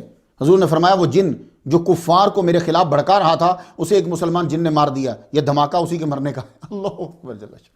یہ خبیث جن آپ کے درمیان خصوصاً میاں بیوی کے درمیان لڑائی کو ہوا دیتے ہیں، یہ ان کا پسندیدہ مشغلہ ہے میاں بیوی کو لڑانا۔ یہ سب غور سے سن لو، جب گھر میں میاں بیوی آپس میں تھوڑی سی بات شروع ہوتی ہے یہ خبیث اس کو ہوا دیتا ہے، یہ عام اس کا کام ہوتا ہے۔ تو جب بھی دو آدمی وہ میاں بیوی ہیں یا دو دوست ہیں، جب وہ باس و مباحثہ کر رہے ہوتے ہیں نا، تو نے یہ کیا، تو نے وہ کیا، وہ چاہے سیاسی ہو یا مذہبی ہو یا کوئی بھی ہو، یہ بیچ میں بیٹھا ہوتا ہے، یہ بیل بجاتا ہے، ٹلی نا ٹلی، یہ اس کے پاس ایک چیز خاص قسم کی ہوتی ہے فریکوینسی، یہ اسے بجاتا ہے۔ اس کے بجانے سے نا آپ تیز ہو جاتے ہیں، پھر اور تیز ہو جاتے ہیں، غصے میں شدت آ جاتی ہے، گفتگو سنگین ہو جاتی ہے، پھر بات ہاتھا پائی، قتل و غارت اور طلاق تک چلی جاتی ہے۔ میں آپ کو بتاؤں گا ان سے کیسے بچنا ہے، ابھی آپ سنتے جائیں کہ یہ کہاں کہاں ہوتا ہے، تاکہ پھر میں آپ کو چیزیں دے دوں تو آپ اس کو استعمال کریں۔ یہ جنات چوری بھی کرتے ہیں، اکثر گھروں سے چیزیں غائب ہو جاتی ہیں۔ یہ سب کی بات نہیں میں بتا رہا آپ کو، ان کے اندر بھی بڑی نسلیں ان کے اندر ہیں، بڑی قسمیں ہیں ان کے اندر۔ تو یہ جنات چوری بھی کرتے ہیں۔ بخاری شریف کتاب الوکالت، میں چیپٹر بتاتا ہوں تاکہ آپ جا کے خود ڈھونڈ لیں۔ خلاصہ سنیے ذرا، فطرانے کا مال ہے، تب سارے آ کے زکوٰۃ بھی جو بھی ہوتی تھی وہ حضور پاک کو دیتے تھے، حضور پھر آگے تقسیم کرتے تھے۔ فطرانے کا مال جمع ہوا تو حضور صلی اللہ علیہ وسلم نے حضرت ابو ہریرہ رضی اللہ تعالیٰ عنہ کو، ان پہ میں تفصیل سے تقریر کر رہا ہوں، ضرور سنیے گا اسے۔ تو ابو ہریرہ رضی اللہ تعالیٰ عنہ کو مقرر فرمایا، رات کو اچانک ان کے پاس ایک آدمی آیا اور یوں فطرانے میں سے وہ گندم یہی چیزیں ہوتی تھیں نا، وہ یوں بھر کے نا لپ جانے لگا۔ آپ نے اس کو پکڑ لیا، فرمایا میں تمہیں رک، صبح تجھے حضور کے سامنے فجر کی نماز میں پیش کروں گا۔ وہ تو فجر کی نماز سب حضور کے پیچھے پڑھتے تھے، تجھے پیش کروں گا، رک ابھی۔ وہ منت سماجت کرنے لگا، نہیں نہیں نہیں نہیں نہیں نہیں نہیں، انی محتاج وعلی عیال ولی حاجت شدیدۃ، میں بڑا محتاج ہوں، میرے بہت سارے بچے ہیں اور سخت ضرورت ہے، مجھے چھوڑ دو۔ صحابہ کرام بڑے رحم دل ہوتے تھے، کو حضور کی طرف سے کوئی اتنا سختی کا آرڈر بھی نہیں تھا۔ کہا اچھا محتاجوں کے لیے تو یہ ہے، ٹھیک ہے لے جا، تو کیونکہ فطرانہ محتاجوں میں ہی بانٹنا ہوتا ہے نا، جا چلا جا۔ فجر کی نماز پڑھنے کی تو حضور نے دور سے دیکھتے ہی ہوئے کہا، حضور نے پوچھا یا ابا ہریرہ ما فعل اسیرک البارحہ، گزشتہ رات تمہارے قیدی نے کیا کیا تھا؟ بنا سنے پہلے بتا دیا، معلوم ہوا غیب کا علم تھا حضور صلی اللہ علیہ وسلم کو۔ ابو ہریرہ نے یا رسول اللہ، اس نے سخت حاجت مندی اور بچوں کا رونا رویا میرے سامنے، مجھے رحم آیا، میں نے چھوڑ دیا۔ آپ نے فرمایا وہ تم سے جھوٹ بول کر گیا ہے، وہ پھر آئے گا، تو کل کیا ہوگا حضور نے بتا دیا۔ وہی ہوا، رات کو وہ آیا، جو ہی غلہ اٹھانے لگا آپ نے پکڑ لیا، اس نے وہی بہانے بنائے، مگر گریہ زاری بڑھا دی اس نے، اور یہ کہا یہ آخری بار ہے، اب میں نہیں آؤں گا۔ تو وہ رویا جب زیادہ نا تو صحابہ کے دل بڑے نرم ہوتے تھے، یہ تو کافر قیدیوں کو روتا دیکھ کر رسیاں کھول دیتے تھے، تو اسے چھوڑ دیا، چل آخری بار ہے۔ صبح جب پہنچے تو حضور صلی اللہ علیہ وسلم نے پھر دور سے دیکھتے ہی کہا ما فعل اسیرک، عرض کی یا رسول اللہ مجھے رحم آ گیا، وہ بولا اب نہ آؤں گا، اس لیے چھوڑ دیا۔ آپ نے فرمایا جھوٹ بول گیا ہے، پھر آئے گا آج۔ تیسری رات بھی وہ آ گیا، جوں ہی غلہ اٹھانا شروع کیا تو آپ نے پکڑ لیا، فرمایا اب تو حضور کے پاس گیا۔ کہنے لگا سنو میں تمہیں ایک خبر بتاتا ہوں، اس چیز سے تمہیں بہت فائدہ ہوگا۔ کیا؟ کہنے لگا کہ آیت الکرسی جو ہے وہ تم پوری پڑھ لیا کرو بستر پر لیٹنے سے پہلے، ایک نگراں فرشتہ اللہ تعالیٰ کی طرف سے تمہاری حفاظت کرتا رہے گا اور صبح تک شیطان تمہارے پاس نہیں آئے گا۔ صحابہ کرام خیر کے لیے بڑے لالچی تھے، یہ لفظ لالچی استعمال کر رہا ہوں، مجھے استعمال نہیں کرنا ہے لیکن چونکہ خیر کے ساتھ اس لیے کر رہا ہوں، حریص، خیر مل جائے وہ تو جان تک قربان کرنے کو تیار ہو جاتے تھے۔ تو حضرت ابو ہریرہ کی تو بڑی ہی طلب رہتی تھی کہ مجھے زیادہ سے زیادہ دین کی چیزیں مل جائیں۔ وہ آیت الکرسی کا سن کر وہ پھر اسے چھوڑ دیا، وہ چلا گیا۔ وہ آپ چھوڑتے ہوں گے تو ایک دم غائب ہو جاتا ہوگا۔ صبح حاضر ہوئے تھے حضور صلی اللہ علیہ وسلم نے پھر پوچھا تو انہوں نے ساری سٹوری سنا دی. یا رسول اللہ اس نے مجھے یہ بات بتلائی ہے کہ آیت الکرسی اگر سونے سے پہلے پڑھ لوں گا تو پھر کوئی چور نہیں آئے گا, شیطان بھی جو ہے وہ نہیں آئے گا, تم محفوظ رہو گے, فرشتہ مگر. تو آگے نبی صلی اللہ علیہ وسلم نے کیا فرمایا؟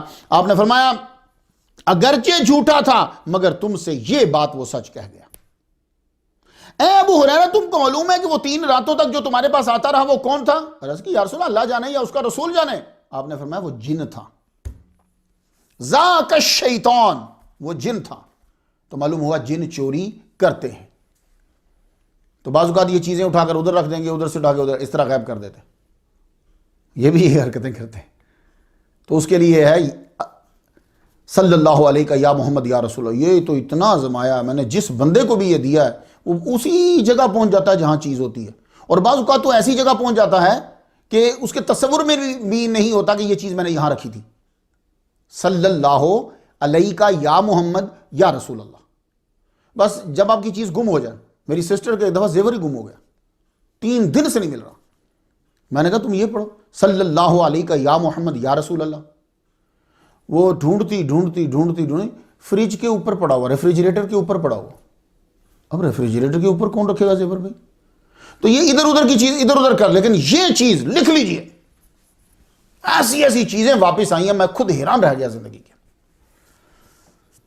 اب میں اور کچھ چیزیں بتاتا ہوں کہ جن کیا کیا کرتے ہیں. سورہ صاد کی آیت نمبر 37 پڑھیں. وَالشَّيَاطِينَ كُلَّ بَنَّاءٍ وَغَوَّاصٍ. یہ بڑی بڑی عمارات بھی بنا سکتے ہیں جی, سمندروں میں غوطے لگا کر چیزیں نکال سکتے, کوئی نکلوانے والا ہو جی. سورہ سبا کی آیت نمبر 13 سے پڑھنے تو آپ کو معلوم ہوگا. يَعْمَلُونَ لَهُ مَا يَشَاءُ مِن مَّحَارِيبَ وَتَمَاثِيلَ وَجِفَانٍ كَالْجَوَابِ وَقُدُورِ الرَّاسِيَاتِ. جو کچھ سلیمان علیہ السلام چاہتے وہ جنات تیار کر دیتے. قلو, قلعے, بڑی بڑی عمارات, شیشہ گری کا کام, مینا کاری, حوضوں کے برابر لگن, برتن, تشت, پراتیں, ٹب, شمعدان, بڑی بڑی دیگیں بنا دیتے. تو یہ جن یہ سارے کام کرتے ہیں جو لوگ آپ کام کرتے ہیں, لیکن ان کے گروپ ہوتے ہیں. تب یہ انسانی شکل میں آئیں گے, ایک جسم کو دھاریں گے. جن وزن اٹھا کر لا سکتا ہے. سورۃ النمل کی آیت نمبر 39 پڑھنا چاہتا ہوں. میں آپ کو حوالے دیتا جا رہا ہوں اور امید کرتا ہوں کہ آپ یاد کریں گے. قال عفریت من الجن انا آتیک بہ قبل ان تقوم من مقامک وانی علیہ لقوی امین. ایک قوی ہیکل جن کہنے لگا آپ اپنی مجلس سے اٹھیں, اس سے پہلے میں تخت کو آپ کے پاس لا دیتا ہوں, میں طاقتور ہوں اور امین ہوں. معلوم ہوا جن اندازن 4398, ویسے 4498 بھی ایک جگہ لکھا ہے, کلومیٹر کا سفر کر کے وزن دار چیز اٹھا کر لا سکتا ہے. کیونکہ اس وقت آپ جیروسلم میں تھے, جیروسلم سے یمن جانا تھا, تو جانا اور آنا دونوں بنتے ہیں 4498 یا 4398 کلومیٹر. رستے میں فرق پڑ جاتا ہے 100-200 کا. اس آیت سے یہ تو پتہ چل گیا کہ عفریت, یہ جن جو ہے یہ سفر کرے کہ جائے گا, آئے گا اور وزندان چیز کو اٹھا کر لے آئے گا. لیکن یہاں یہ بتانا چاہتا ہوں کہ جن انسان سے طاقتور نہیں ہے. سب سے بڑے طاقتور جن سے انسان عالم کی طاقت زیادہ ہوتی ہے. سلیمان علیہ السلام نے جن سے تخت نہیں منگوایا. سن لیجئے غور, ہم سارے لوگ اللہ دین کا چراغ مل جائے, اسی میں سے جن نکل آئے, ہمارے سارے کام کر دے. سلیمان علیہ السلام نے سب سے بڑے جن سے کام کروایا ہی نہیں. آپ نے سنا نیچے بیٹھ, تیری سپیڈ ہی نہیں ٹھیک.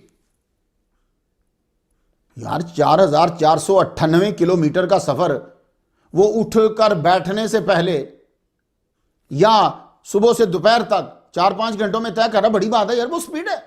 فرمان نیچے بیٹھ, مجھے فینس چاہیے. تو قرآن کیا کہتا ہے؟ ایک زبور کا عالم بولا میں لاؤں گا آپ کی آنکھ جھپکنے میں. آپ بتاؤ جنوں کو قابو کرنے والوں, اب بتاؤ جنوں کو, جو لوگ جی میں جن قابو کر لوں, میں جن قابو کر لوں, بتاؤ مجھے, میں قرآن پڑھ رہا ہوں. آپ سب لوگ جن قابو کرنے میں لگے ہوئے ہو. سلیمان علیہ السلام کہہ رہے ہیں جن کو نیچے بیٹھا, تیری سپیڈ ہی نہیں ٹھیک. اب ایک عالم جو اس دور کا عالم دین ہے, جو زبور کا تھوڑا سا علم رکھتا ہے, وہ تھا قال الذی عنده علم من الکتاب, اور وہ کتاب قرآن نہیں ہے، وہ زبور ہے۔ وہ کہہ رہا ہے کہ میں 4498 کلومیٹر کا سفر جو ہے وہ پلک جھپکنے میں، ٹوئنکلنگ ود ون این آئی، پلک جھپکنے میں طے کرتا ہوں۔ اللہ کے بندو، تم لوگوں سے پہلے بھی لوگوں ہی کی وجہ سے یہ جن چوڑے ہو گئے تھے۔ یہ جنوں کو تم نے چوڑا کیا ہے، حالانکہ طاقت تمہاری زیادہ ہے، کیونکہ حضور صلی اللہ علیہ وآلہ وسلم کے اعلان نبوت سے پہلے کاہن، جادوگر اور مسافر یہ جنوں سے مدد طلب کرتے تھے۔ اس بات نے ان میں تکبر پیدا کر دیا۔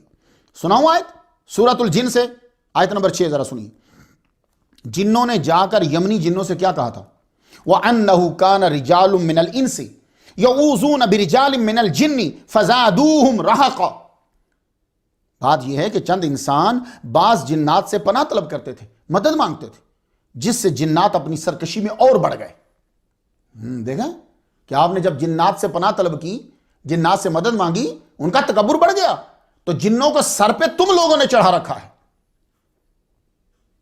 یہ جو جنوں کو قابو کرنے میں لگے ہوئے۔ تو سب لوگ آج غور سے سن لو، یہ جن تم سے زیادہ طاقتور نہیں ہیں، تم ان سے زیادہ طاقتور ہو، لیکن کب؟ جب تم اللہ اور اس کے رسول کے سامنے عاجز و کمزور ہو جاؤ تو، یعنی تابع فرمان ہو جاؤ، ورنہ تو تمہیں ایک عام کیڑا بھی مر جائے گا۔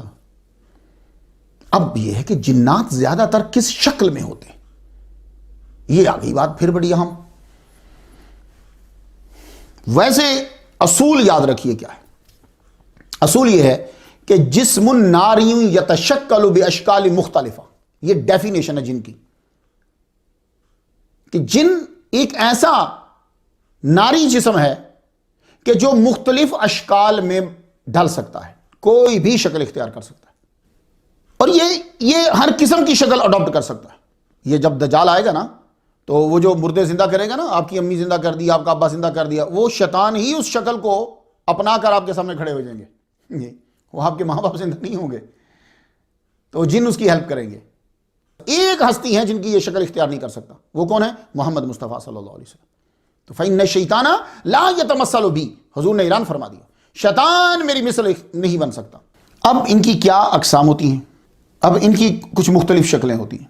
ایک قسم تو ایسی ہے کہ جو حشرات الارض کی شکل میں ہوتے ہیں، یہ جن جیسے سانپ، بچھو، کیڑے مکوڑے، ان کی شکل میں بھی ہوتے ہیں۔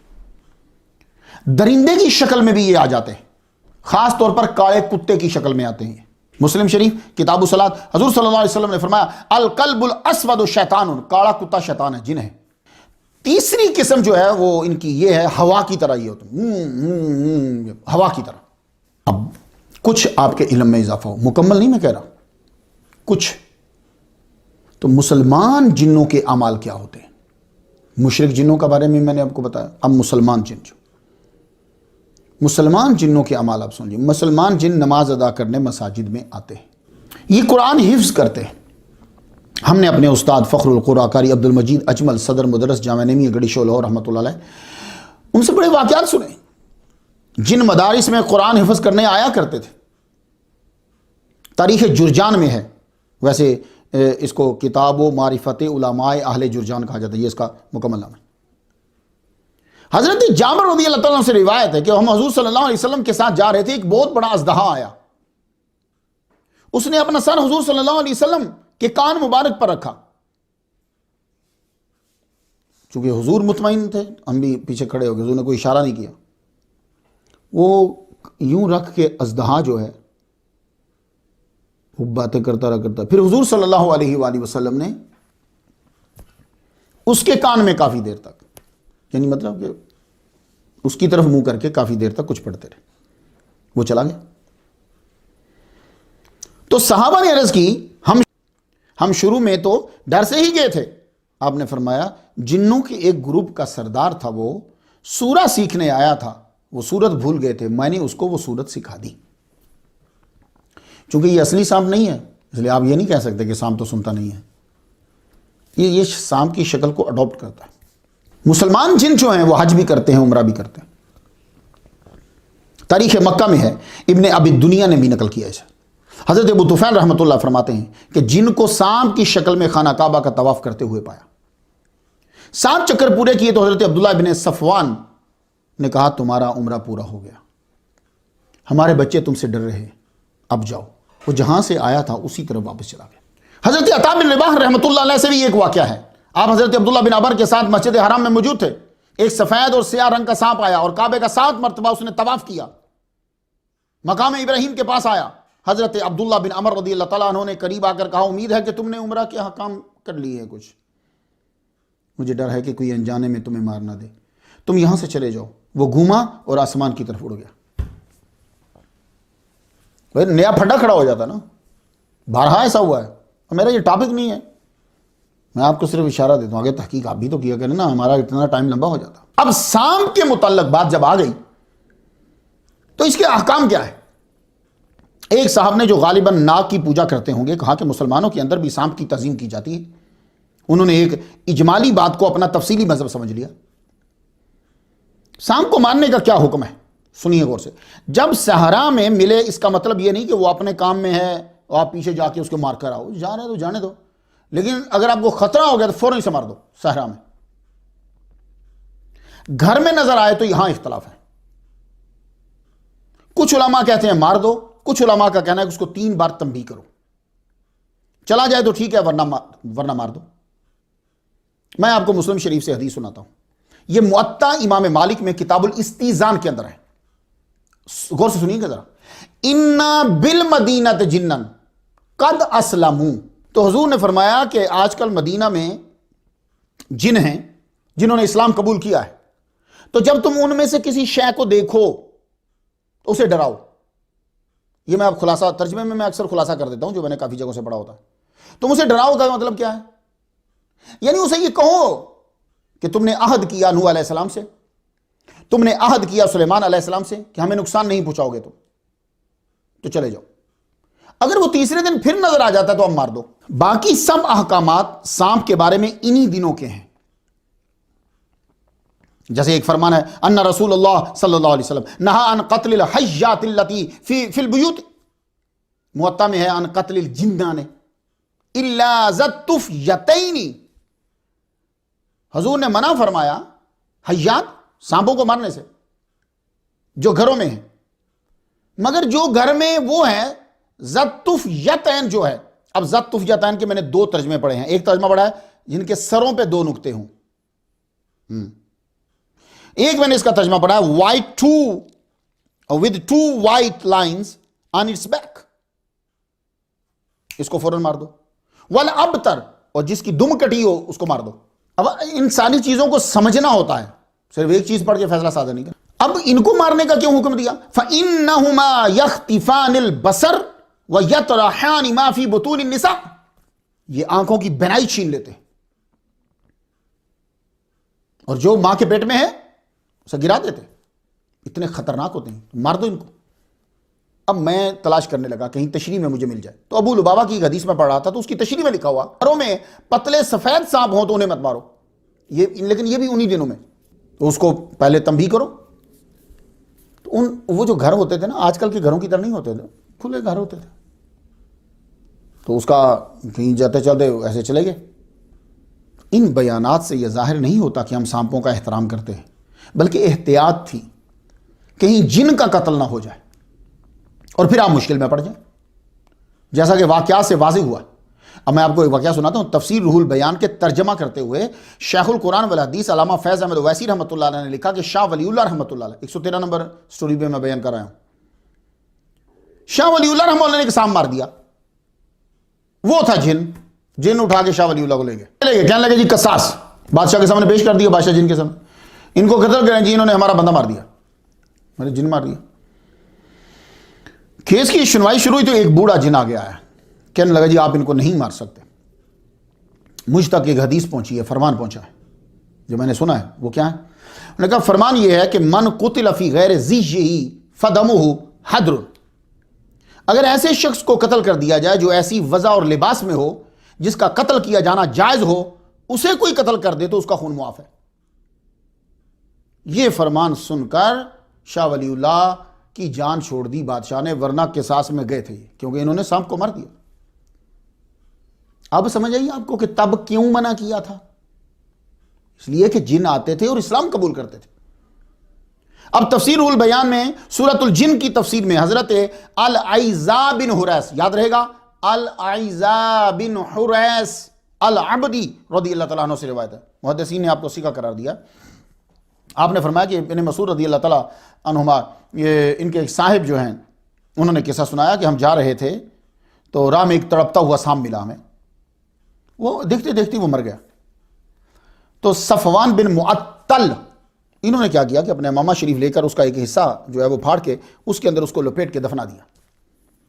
اگلی منزل تک ہم پہنچے تو دو عورتیں آئیں، آ کے پوچھنے لگیں کہ عمر بن جابر کو کس نے دفنایا تم میں سے؟ سارے ایک دوسرے کا حیرانی سے منہ دیکھنے لگے۔ وہ کہنے لگی کہ آپ نے کسی زخمی سانپ کو دفنایا ہو؟ کہ ہاں، یہ صفوان بن معطل نے اپنا امامہ پھاڑ کر جو ہے اسے دفنایا۔ کہنے لگے وہ عمر بن جابر تھے۔ عورتیں کہنے لگی یہ وہ ہیں کہ جنہوں نے حضور صلی اللہ علیہ وآلہ وسلم پر کے ہاتھ پر اسلام قبول کیا تھا۔ یہ وہ ہیں عمر بن جابر کہ جنہوں نے حضور صلی اللہ علیہ وآلہ وسلم سے قرآن سنا تھا، آپ کے ہاتھ پر اسلام لائے تھے۔ تو مسلمان جنوں اور کافر جنوں کا جہاد شروع ہوا، لڑائی شروع ہوئی تو یہ بیچ میں زخمی ہو گئے، مگر یہ چاہتے تھے کہ کوئی حضور صلی اللہ علیہ وآلہ وسلم کا چاہنے والا ہی مجھے دفنائے، اس لیے یہ آ کر گرے تمہارے رستے میں۔ تو صفوان بن معطل سے کہنے لگی آپ کو اگر کوئی دنیاوی غرض آپ کی ہے تو ہم آپ کی پوری کر دیں۔ آپ نے فرمایا نہیں، میں نے تو اللہ کی رضا کی خاطر یہ کیا۔ کچھ سمجھ آیا آپ کو؟ اب ایک بہت اہم مسئلہ، جنوں کی انسانوں سے شادی۔ یہ سوال مجھ سے بارہا پوچھا گیا ہے۔ پہلی بات، ان کی آپس میں تو شادیاں ہوتی ہیں، یہ ذہن میں رکھیے گا۔ ان کے اولاد آگے چلتی ہے، اس کے تفسیروں کے اندر تو بہت باتیں ملتی ہیں، لیکن میں وہی بیان کرتا ہوں جو عقل میں آ بھی تو جائے۔ ان کی شادیاں ہوتی ہیں، ٹھیک ہے، نر و مادہ ان کے ہوتے ہیں، مگر ان کے بچے جو ہیں وہ ہم سے زیادہ ہوتے ہیں۔ انسان کا ایک بچہ ہو تو ان کے 9 بچے ہوتے ہیں۔ آثار و تفاسیر و تواریخ کا مطالعہ کرنے سے یہ بھی معلوم ہوا کہ انسانوں نے جنوں کے خاندان میں اور جنوں نے انسانوں سے شادیاں کی ہیں۔ یہ جب آپ سٹڈی کریں گے تو آپ کو معلوم ہو جائے گا۔ میں ایک مثال دیتا ہوں آپ کو۔ ملکہ سبا 157 نمبر سٹوری پہ میں ان کا بیان کر آیا ہوں۔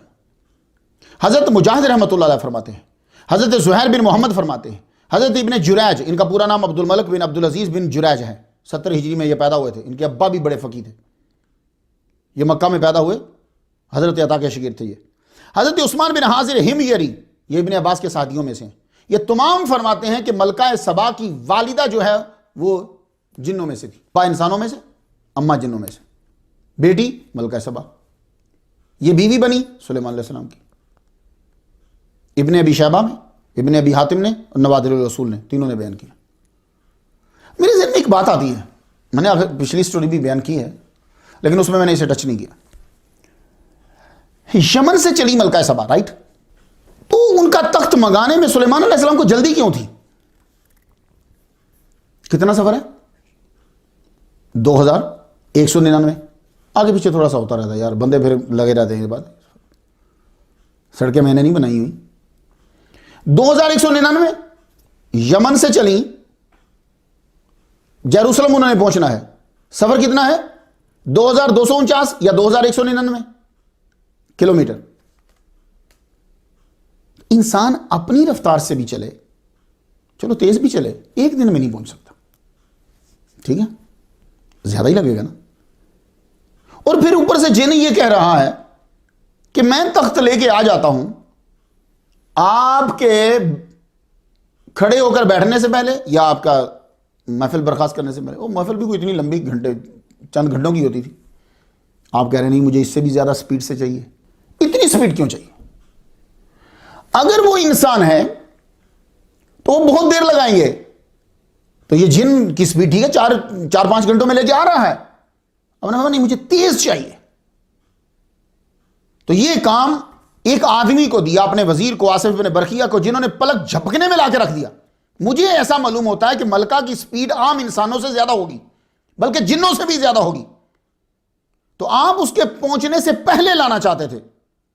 تو کچھ اشارہ ملتا ہے کہ ان کا تعلق نسل جن سے ہوگا، ورنہ اتنی جلدی چیز منگانے کی ضرورت کیا ہے؟ سمجھ آگے؟ ملکہ سبا کی والدہ جنات سے، اس پر بڑے بڑے علماء، مفسرین اور محدثین نے لکھا ہے۔ امام ترتوشی کی کتاب تحریم الفواحش کا حوالہ دیتے ہوئے جنوں پہ لکھی جانے والی مشہور 2 کتاب، یہ جتنے لوگوں نے جنوں پہ لکھا ہے نا، پہلے انہوں نے وہ کتاب پڑھی ہے، یہ دو کتابیں ہیں. کون سی؟ احکام المرجان فی احکام الجان اور لقط المرجان فی احکام الجان. یہ علامہ سیوطی رحمہ اللہ کی انہوں نے بھی اسی کا ہی خلاصہ کیا ہوا ہے. تو ابو ہریرہ رضی اللہ تعالیٰ عنہ سے مرفوع حدیث ہے کہ ان کے ماں باپ میں سے ایک جو ہے نا، سبا کے ماں باپ میں سے ایک جو ہے وہ جن ہے. ابن کثیر نے لکھا البدایہ والنہایہ میں، ملکہ سبا کے باپ نے یمنی عورتوں سے نکاح کرنے سے انکار کر دیا، تو پھر اس نے ایک جننی سے نکاح کیا، ریحانہ بتایا جاتا ہے اس کا نام. تو ملکہ سبا پیدا ہوئی، اس کا نام تلقمہ رکھا، ایک جگہ یلقمہ بھی ہے. تو بعد میں بلقیس کے نام سے مشہور ہوئی. تفسیر طبری میں بھی یہی ہے، تفسیر در منصور میں بھی یہی ہے. حکیم ترمذی ابن مردویہ نے عثمان بن حاضر الحمجری سے بھی روایت کی ہے، جو ابن عباس کے ساتھی ہیں. انہوں نے یہ لکھا ہے کہ ان کی ماں جو ہے وہ جنی ہے.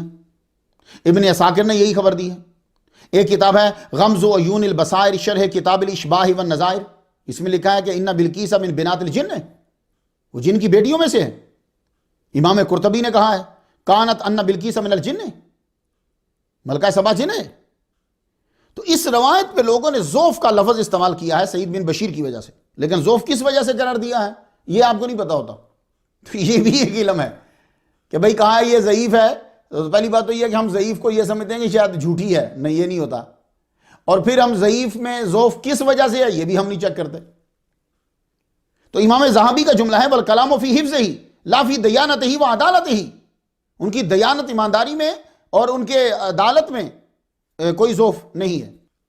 امام حیثمی نے لکھا ہے الجمع میں، جز اس کا 40 ہے، صفحہ اس کا 273 ہے کہ ضعیف ہیں لیکن ایک جماعت نے اس کو ثقہ قرار دیا ہے. اس طرح کے اور بھی واقعات ہیں، میں تفصیل سے بیان نہیں کرنا چاہتا. اصل مسئلہ یہ ہے کہ فقہا نے فرمایا ہے کہ جن اور انس کا نکاح ٹھیک ہے کہ نہیں ہے.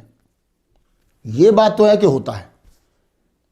اب ان کا نکاح ٹھیک ہے کہ نہیں ہے، تو امام مالک نے جن مرد اور انسان عورت کا نکاح کرنا ناپسند کیا ہے، حرام نہیں لکھا ہوا. اس پہ غور کیجئے گا ذرا فقہا نے کیا کہا. امام سفیان ثوری کا فتویٰ ہے کہ مکروہ ہے. امام زہری کا ایک روایت ہے جن مرد سے انسان عورت کا نکاح ممنوع ہے. حضرت قتادہ رحمۃ اللہ کا فتویٰ ہے مکروہ ہے. حضرت حسن بصری رحمۃ اللہ کا فتویٰ ہے مکروہ ہے. تو یہ مختصراً آپ کو بتا دوں، شادی ہم مذہب، ہم مسلک، ہم قوم، ہم مرتبہ یعنی کفر میں ہی ہو تو سکون کے چانسز زیادہ ہوتے ہیں. اور جنوں کے ساتھ شادی شروع میں یعنی جوانی میں تو شاید کچھ فائدہ دے، مگر بڑھاپے میں انسان کے لیے تکلیف ہی تکلیف ہے، ذہناً اور جسماً بھی. اب آ جائیں اہم حصہ کی طرف. مسلمان جن تو آپ کو تنگ نہیں کریں گے، لیکن کافر جنوں سے، شیاطین سے کیسے بچا جا سکتا ہے، یہ آپ سب لوگ یاد کر لیجئے. کاغذ قلم لے کر لکھ لیں، خود بھی یاد کریں، بچیوں کو اور بچوں کو بھی یاد کرا دیں. آج کل ان سے بچنا بہت ضروری ہے. پہلے یہ کچھ شرم و حیا تھی، اب یہ آہستہ آہستہ کھلتے جائیں گے، بہت زیادہ تنگ کریں گے یہ. اور یہ چیزیں خاص طور پر انہیں یاد کرنی ہیں جو امریکہ میں ہیں، جو یورپ میں ہیں. کیوں؟ اس لیے کہ جس طرح انسانوں میں مختلف مذہب ہیں، کوئی عیسائی ہے، کوئی یہودی ہے، کوئی سکھ ہے، کوئی ہندو ہے، اسی طرح جنوں میں بھی ہے. پھر جس طرح انسانوں میں آگے مسلمانوں میں فرقے ہیں، اسی طرح جنوں میں بھی فرقے ہیں. وہاں بھی دیوبندی، شیعہ، سنی، اس طرح جن بھی ہیں. تو اب آپ کو برے جنوں سے بچنا ہے، تو میں آپ کو ٹیبلٹ میڈیسن اب دینے لگا ہوں. اب آپ لکھتے جائیے، ساری استعمال کیجئے یا ان میں سے ایک ایک استعمال کر لیجئے. سب سے پہلا میڈیسن، پہلی تعوذ، اعوذ باللہ من الشیطان الرجیم، 10 مرتبہ صبح اور 10 مرتبہ سورج ڈوبنے کے بعد. وَإِمَّا يَنزَغَنَّكَ مِنَ الشَّيْطَانِ نَزْغٌ فَاسْتَعِذْ بِاللَّهِ إِنَّهُ هُوَ السَّمِيعُ الْعَلِيمُ. اگر تم کو شیطان کی شرارت پریشان کرے تو اللہ کے ساتھ پناہ طلب کرو، بے شک وہی سننے والا اور جاننے والا ہے. ٹھیک ہے؟ اعوذ باللہ من الشیطان الرجیم. اس کے اعوذ نہیں کہنا، اعوذ باللہ. بات سمجھ میں آ رہی ہے؟ تو صحیح بھی پڑھنا ہے. آیت الکرسی دوسری میڈیسن. جہاں سوتے ہیں وہاں ایک تو لکھی ہوئی آیت الکرسی سب سے پہلے لٹکا لیں. یہ یورپ والے جتنے، امریکہ والے جتنے، سب سے پہلے فور امیڈیٹلی جہاں آپ سوتے ہیں آپ کے سر کے اوپر، ٹنگ سر کے اوپر آیت الکرسی لی. اس لکھی ہوئی سے بھی ان کو تکلیف ہوتی ہے بڑی، وہ سب سے پہلے وہ لٹکائیں. دوسرا، سونے سے پہلے ایک مرتبہ بلند آواز سے آیت الکرسی ضرور پڑھیں. صبح تک ایک فرشتہ کھڑا رہے گا، لو زیڈ سیکیورٹی، بالکل بیڈ کے پاس اور یہ یاد رکھیے گا، یہ فرشتے شریعت کے پردے کو کراس نہیں کرتے. ہاں یہ آپ سمجھ گئے ہوں گے میں کیا کہہ رہا ہوں. تو یہ آپ کو جن کی شرارتوں سے بچائے گا. تیسری گولی لیجیے، تیسرا علاج، سورہ بقرہ کی تلاوت. آپ جب بھی نیا گھر لیں یا پرانے کسی گھر میں شفٹ ہوں تو ایک مرتبہ سورۃ البقرہ کی تلاوت، پانی کی باٹل آپ نے سامنے رکھ لینی ہے اور خود پڑھا کرو. آپ دوسروں کو بلا لیتے ہو یا ٹیپ ریکارڈر چلا دیتے ہو، ایسا مت کیا کرو، اثر کم ہو جاتا ہے. خود پڑھو. کتنے دن لگ جائیں گے؟ 10 دن لگنے دو، گھر تو بچ جائے گا نا جنوں سے. سامنے پانی رکھ لو، سورۃ البقرہ شروع کر دو. ترمذی شریف میں لکھا ہے، آپ سنتے جانا، لا تجعلوا بیوتکم مقابر وان البیت الذی تقرأ فیہ البقرہ. اپنے گھروں کو قبرستان نہ بناؤ. وہ گھر کے جس کے اندر سورۃ البقرہ پڑھی جاتی ہے شیطان اس میں داخل نہیں ہوتا. اور وہ جو پانی سامنے رکھا ہوا تھا، اب اس کو آپ کیا کرنا ہے کہ وہ جو سپرے والی باٹل ہوتی ہے نا اس کے اندر ڈال لیں. تو یوں ہر کونے میں، خاص طور پہ جہاں آپ نے سونا ہے ہر کونے میں تھوڑا تھوڑا سا چھڑک دیں. یا جو دروازے ہیں. اب ایک اور میڈیسن لیجئے جنوں سے بچنے کے لیے، کلمہ شریف. بخاری، مسلم، ترمذی، ابن ماجہ، مسند امام احمد، کنز العمال کتابیں سنی. حضور صلی اللہ علیہ وسلم نے فرمایا من قال لا الہ الا اللہ وحدہ لا شریک لہ لہ الملک ولہ الحمد وہو علی کل شیء قدیر. 100 مرتبہ جو پڑھے گا شام کو تو صبح تک، صبح کو پڑھے گا تو شام تک، شیطان سے محفوظ. اب میں یہ آپ کو چیزیں بتا رہا ہوں جن لوگوں کو یہ ہے اور جو بچنا چاہتے ہیں، اور آئندہ یہ اور آزاد ہوں گے اور تنگ کریں گے آپ کو. تو یہ ساری میڈیسنز، ساری ٹیبلٹس آپ کے پاس ہونی چاہیے. معوذتین کے ذریعے سے بچاؤ کیسے کر سکتے ہیں؟ حضرت ابو سعید خدری رضی اللہ تعالیٰ عنہ فرماتے ہیں کہ حضور صلی اللہ علیہ وآلہ وسلم جنات اور انسانوں کی نظر بد سے محفوظ رہنے کے لیے اللہ کی پناہ مانگتے. اعوذ باللہ من الشیطان الرجیم پڑھتے ہوں گے آپ یا اور جو کلام ہوگا. لیکن جب معوذتین کسے کہتے ہیں؟ قل اعوذ برب الفلق، قل اعوذ برب الناس، یہ دونوں صورتیں معوذتین کہتے ہیں اسے. یہ جب نازل ہوئی تو پھر آپ یہی پڑھتے تھے. تو نظر بد شیطان کا تیر ہے اور جن وہ بھی، تو دونوں سے بچنے کے لیے اب اس کا پڑھنے کا طریقہ میں آپ کو بتا دوں، کیونکہ ٹیبلٹ کا استعمال بھی ہوتا ہے نا، فوڈ سے پہلے، فوڈ کے بعد، پانی کے ساتھ، دودھ کے ساتھ، تو طریقہ بھی ہوتا ہے چیز کا. اب طریقہ سن لیجئے.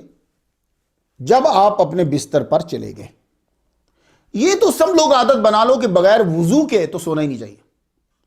دانت تو صاف کرتے ہی ہیں آپ لوگ، تو وضو بھی کر لیجئے، نیند بڑی خوبصورت آئے گی. اب آپ نے جب یوں بیٹھے آپ نے دونوں سورہ پڑھنی. قل اعوذ برب الفلق من شر ما خلق ومن شر غاسق اذا وقب ومن شر النفاثات في العقد ومن شر حاسد اذا حسد. بسم اللہ الرحمن الرحیم. قل اعوذ برب الناس ملک الناس الہ الناس من شر الوسواس الخناس الذي يوسوس في صدور الناس من الجنة والناس. پھونک مار دی. یہ دیکھیں یہاں سے لے کے ہاتھ آپ کا چلے گا پاؤں تک آپ کا ہاتھ، اس کے بعد آپ آرام سے سو جائیں. تو اب شیطان آپ کو تنگ نہیں کرے گا، جن آپ کو تنگ نہیں کرے گا. یہ بارہ کپڑے بھی اوپر سے یوں کپڑا اتار دیتا.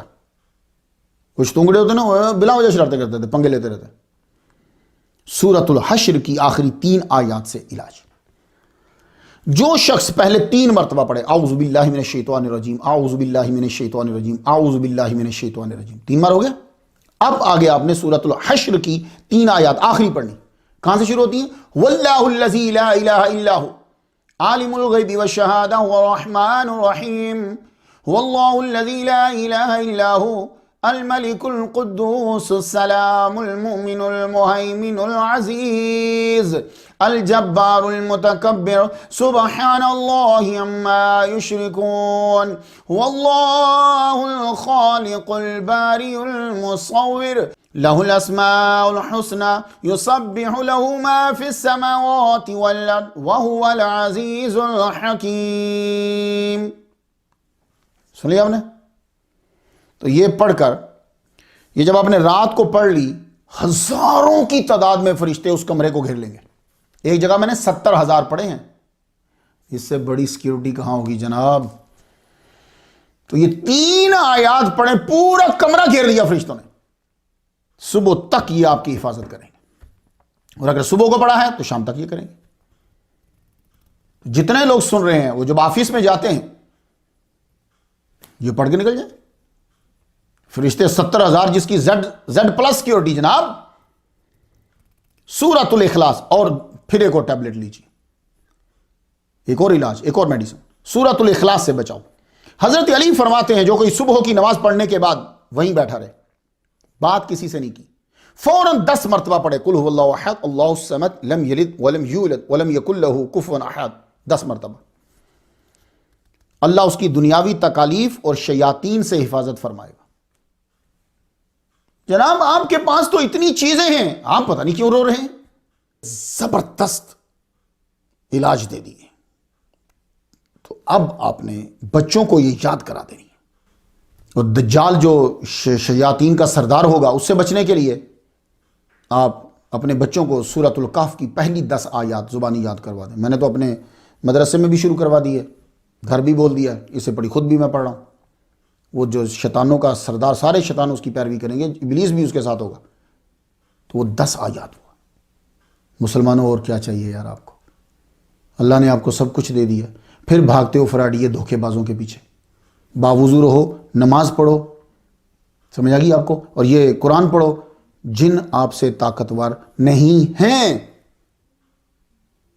جنوں کو قابو کرنے کے بجائے اتنا ٹائم خود کو خدا تعالیٰ کے سامنے جھکانے میں لگا دو، یہ ساری چیزیں تمہارے انڈر ہیں۔ تو یہ مسلمان جن جو ہیں، جب کوئی بڑا عالم دین، بڑا صوفی، ولی کامل جب دنیا سے جاتا ہے تو یہ روتے ہیں۔ مولا علی شیر خدا کی وفات پہ یہ روئے تھے، امام حسین رضی اللہ تعالیٰ عنہ کی شہادت پہ یہ روئے تھے۔ احکام المرجان فی احکام الجان صفحہ 190 پہ لکھا ہوا، عربی میں یہ کتاب ہے۔ حضرت امام اعظم ابو حنیفہ رحمہ اللہ کی وفات پہ جن روئے ہیں۔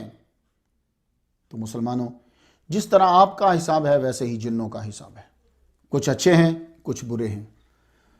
اللہ تعالیٰ ہمیں برے جنوں سے محفوظ فرمائے اور برے انسانوں سے بھی محفوظ فرمائے۔ الفاتحہ۔ اور یہ فاتحہ ان جنوں کے لیے ہے کہ جن جنوں نے حضور صلی اللہ علیہ وآلہ وسلم کے پیچھے نمازیں ادا کی ہیں، حضور پر ایمان لائے تھے اور جو آج تک ایمان پہ ہیں۔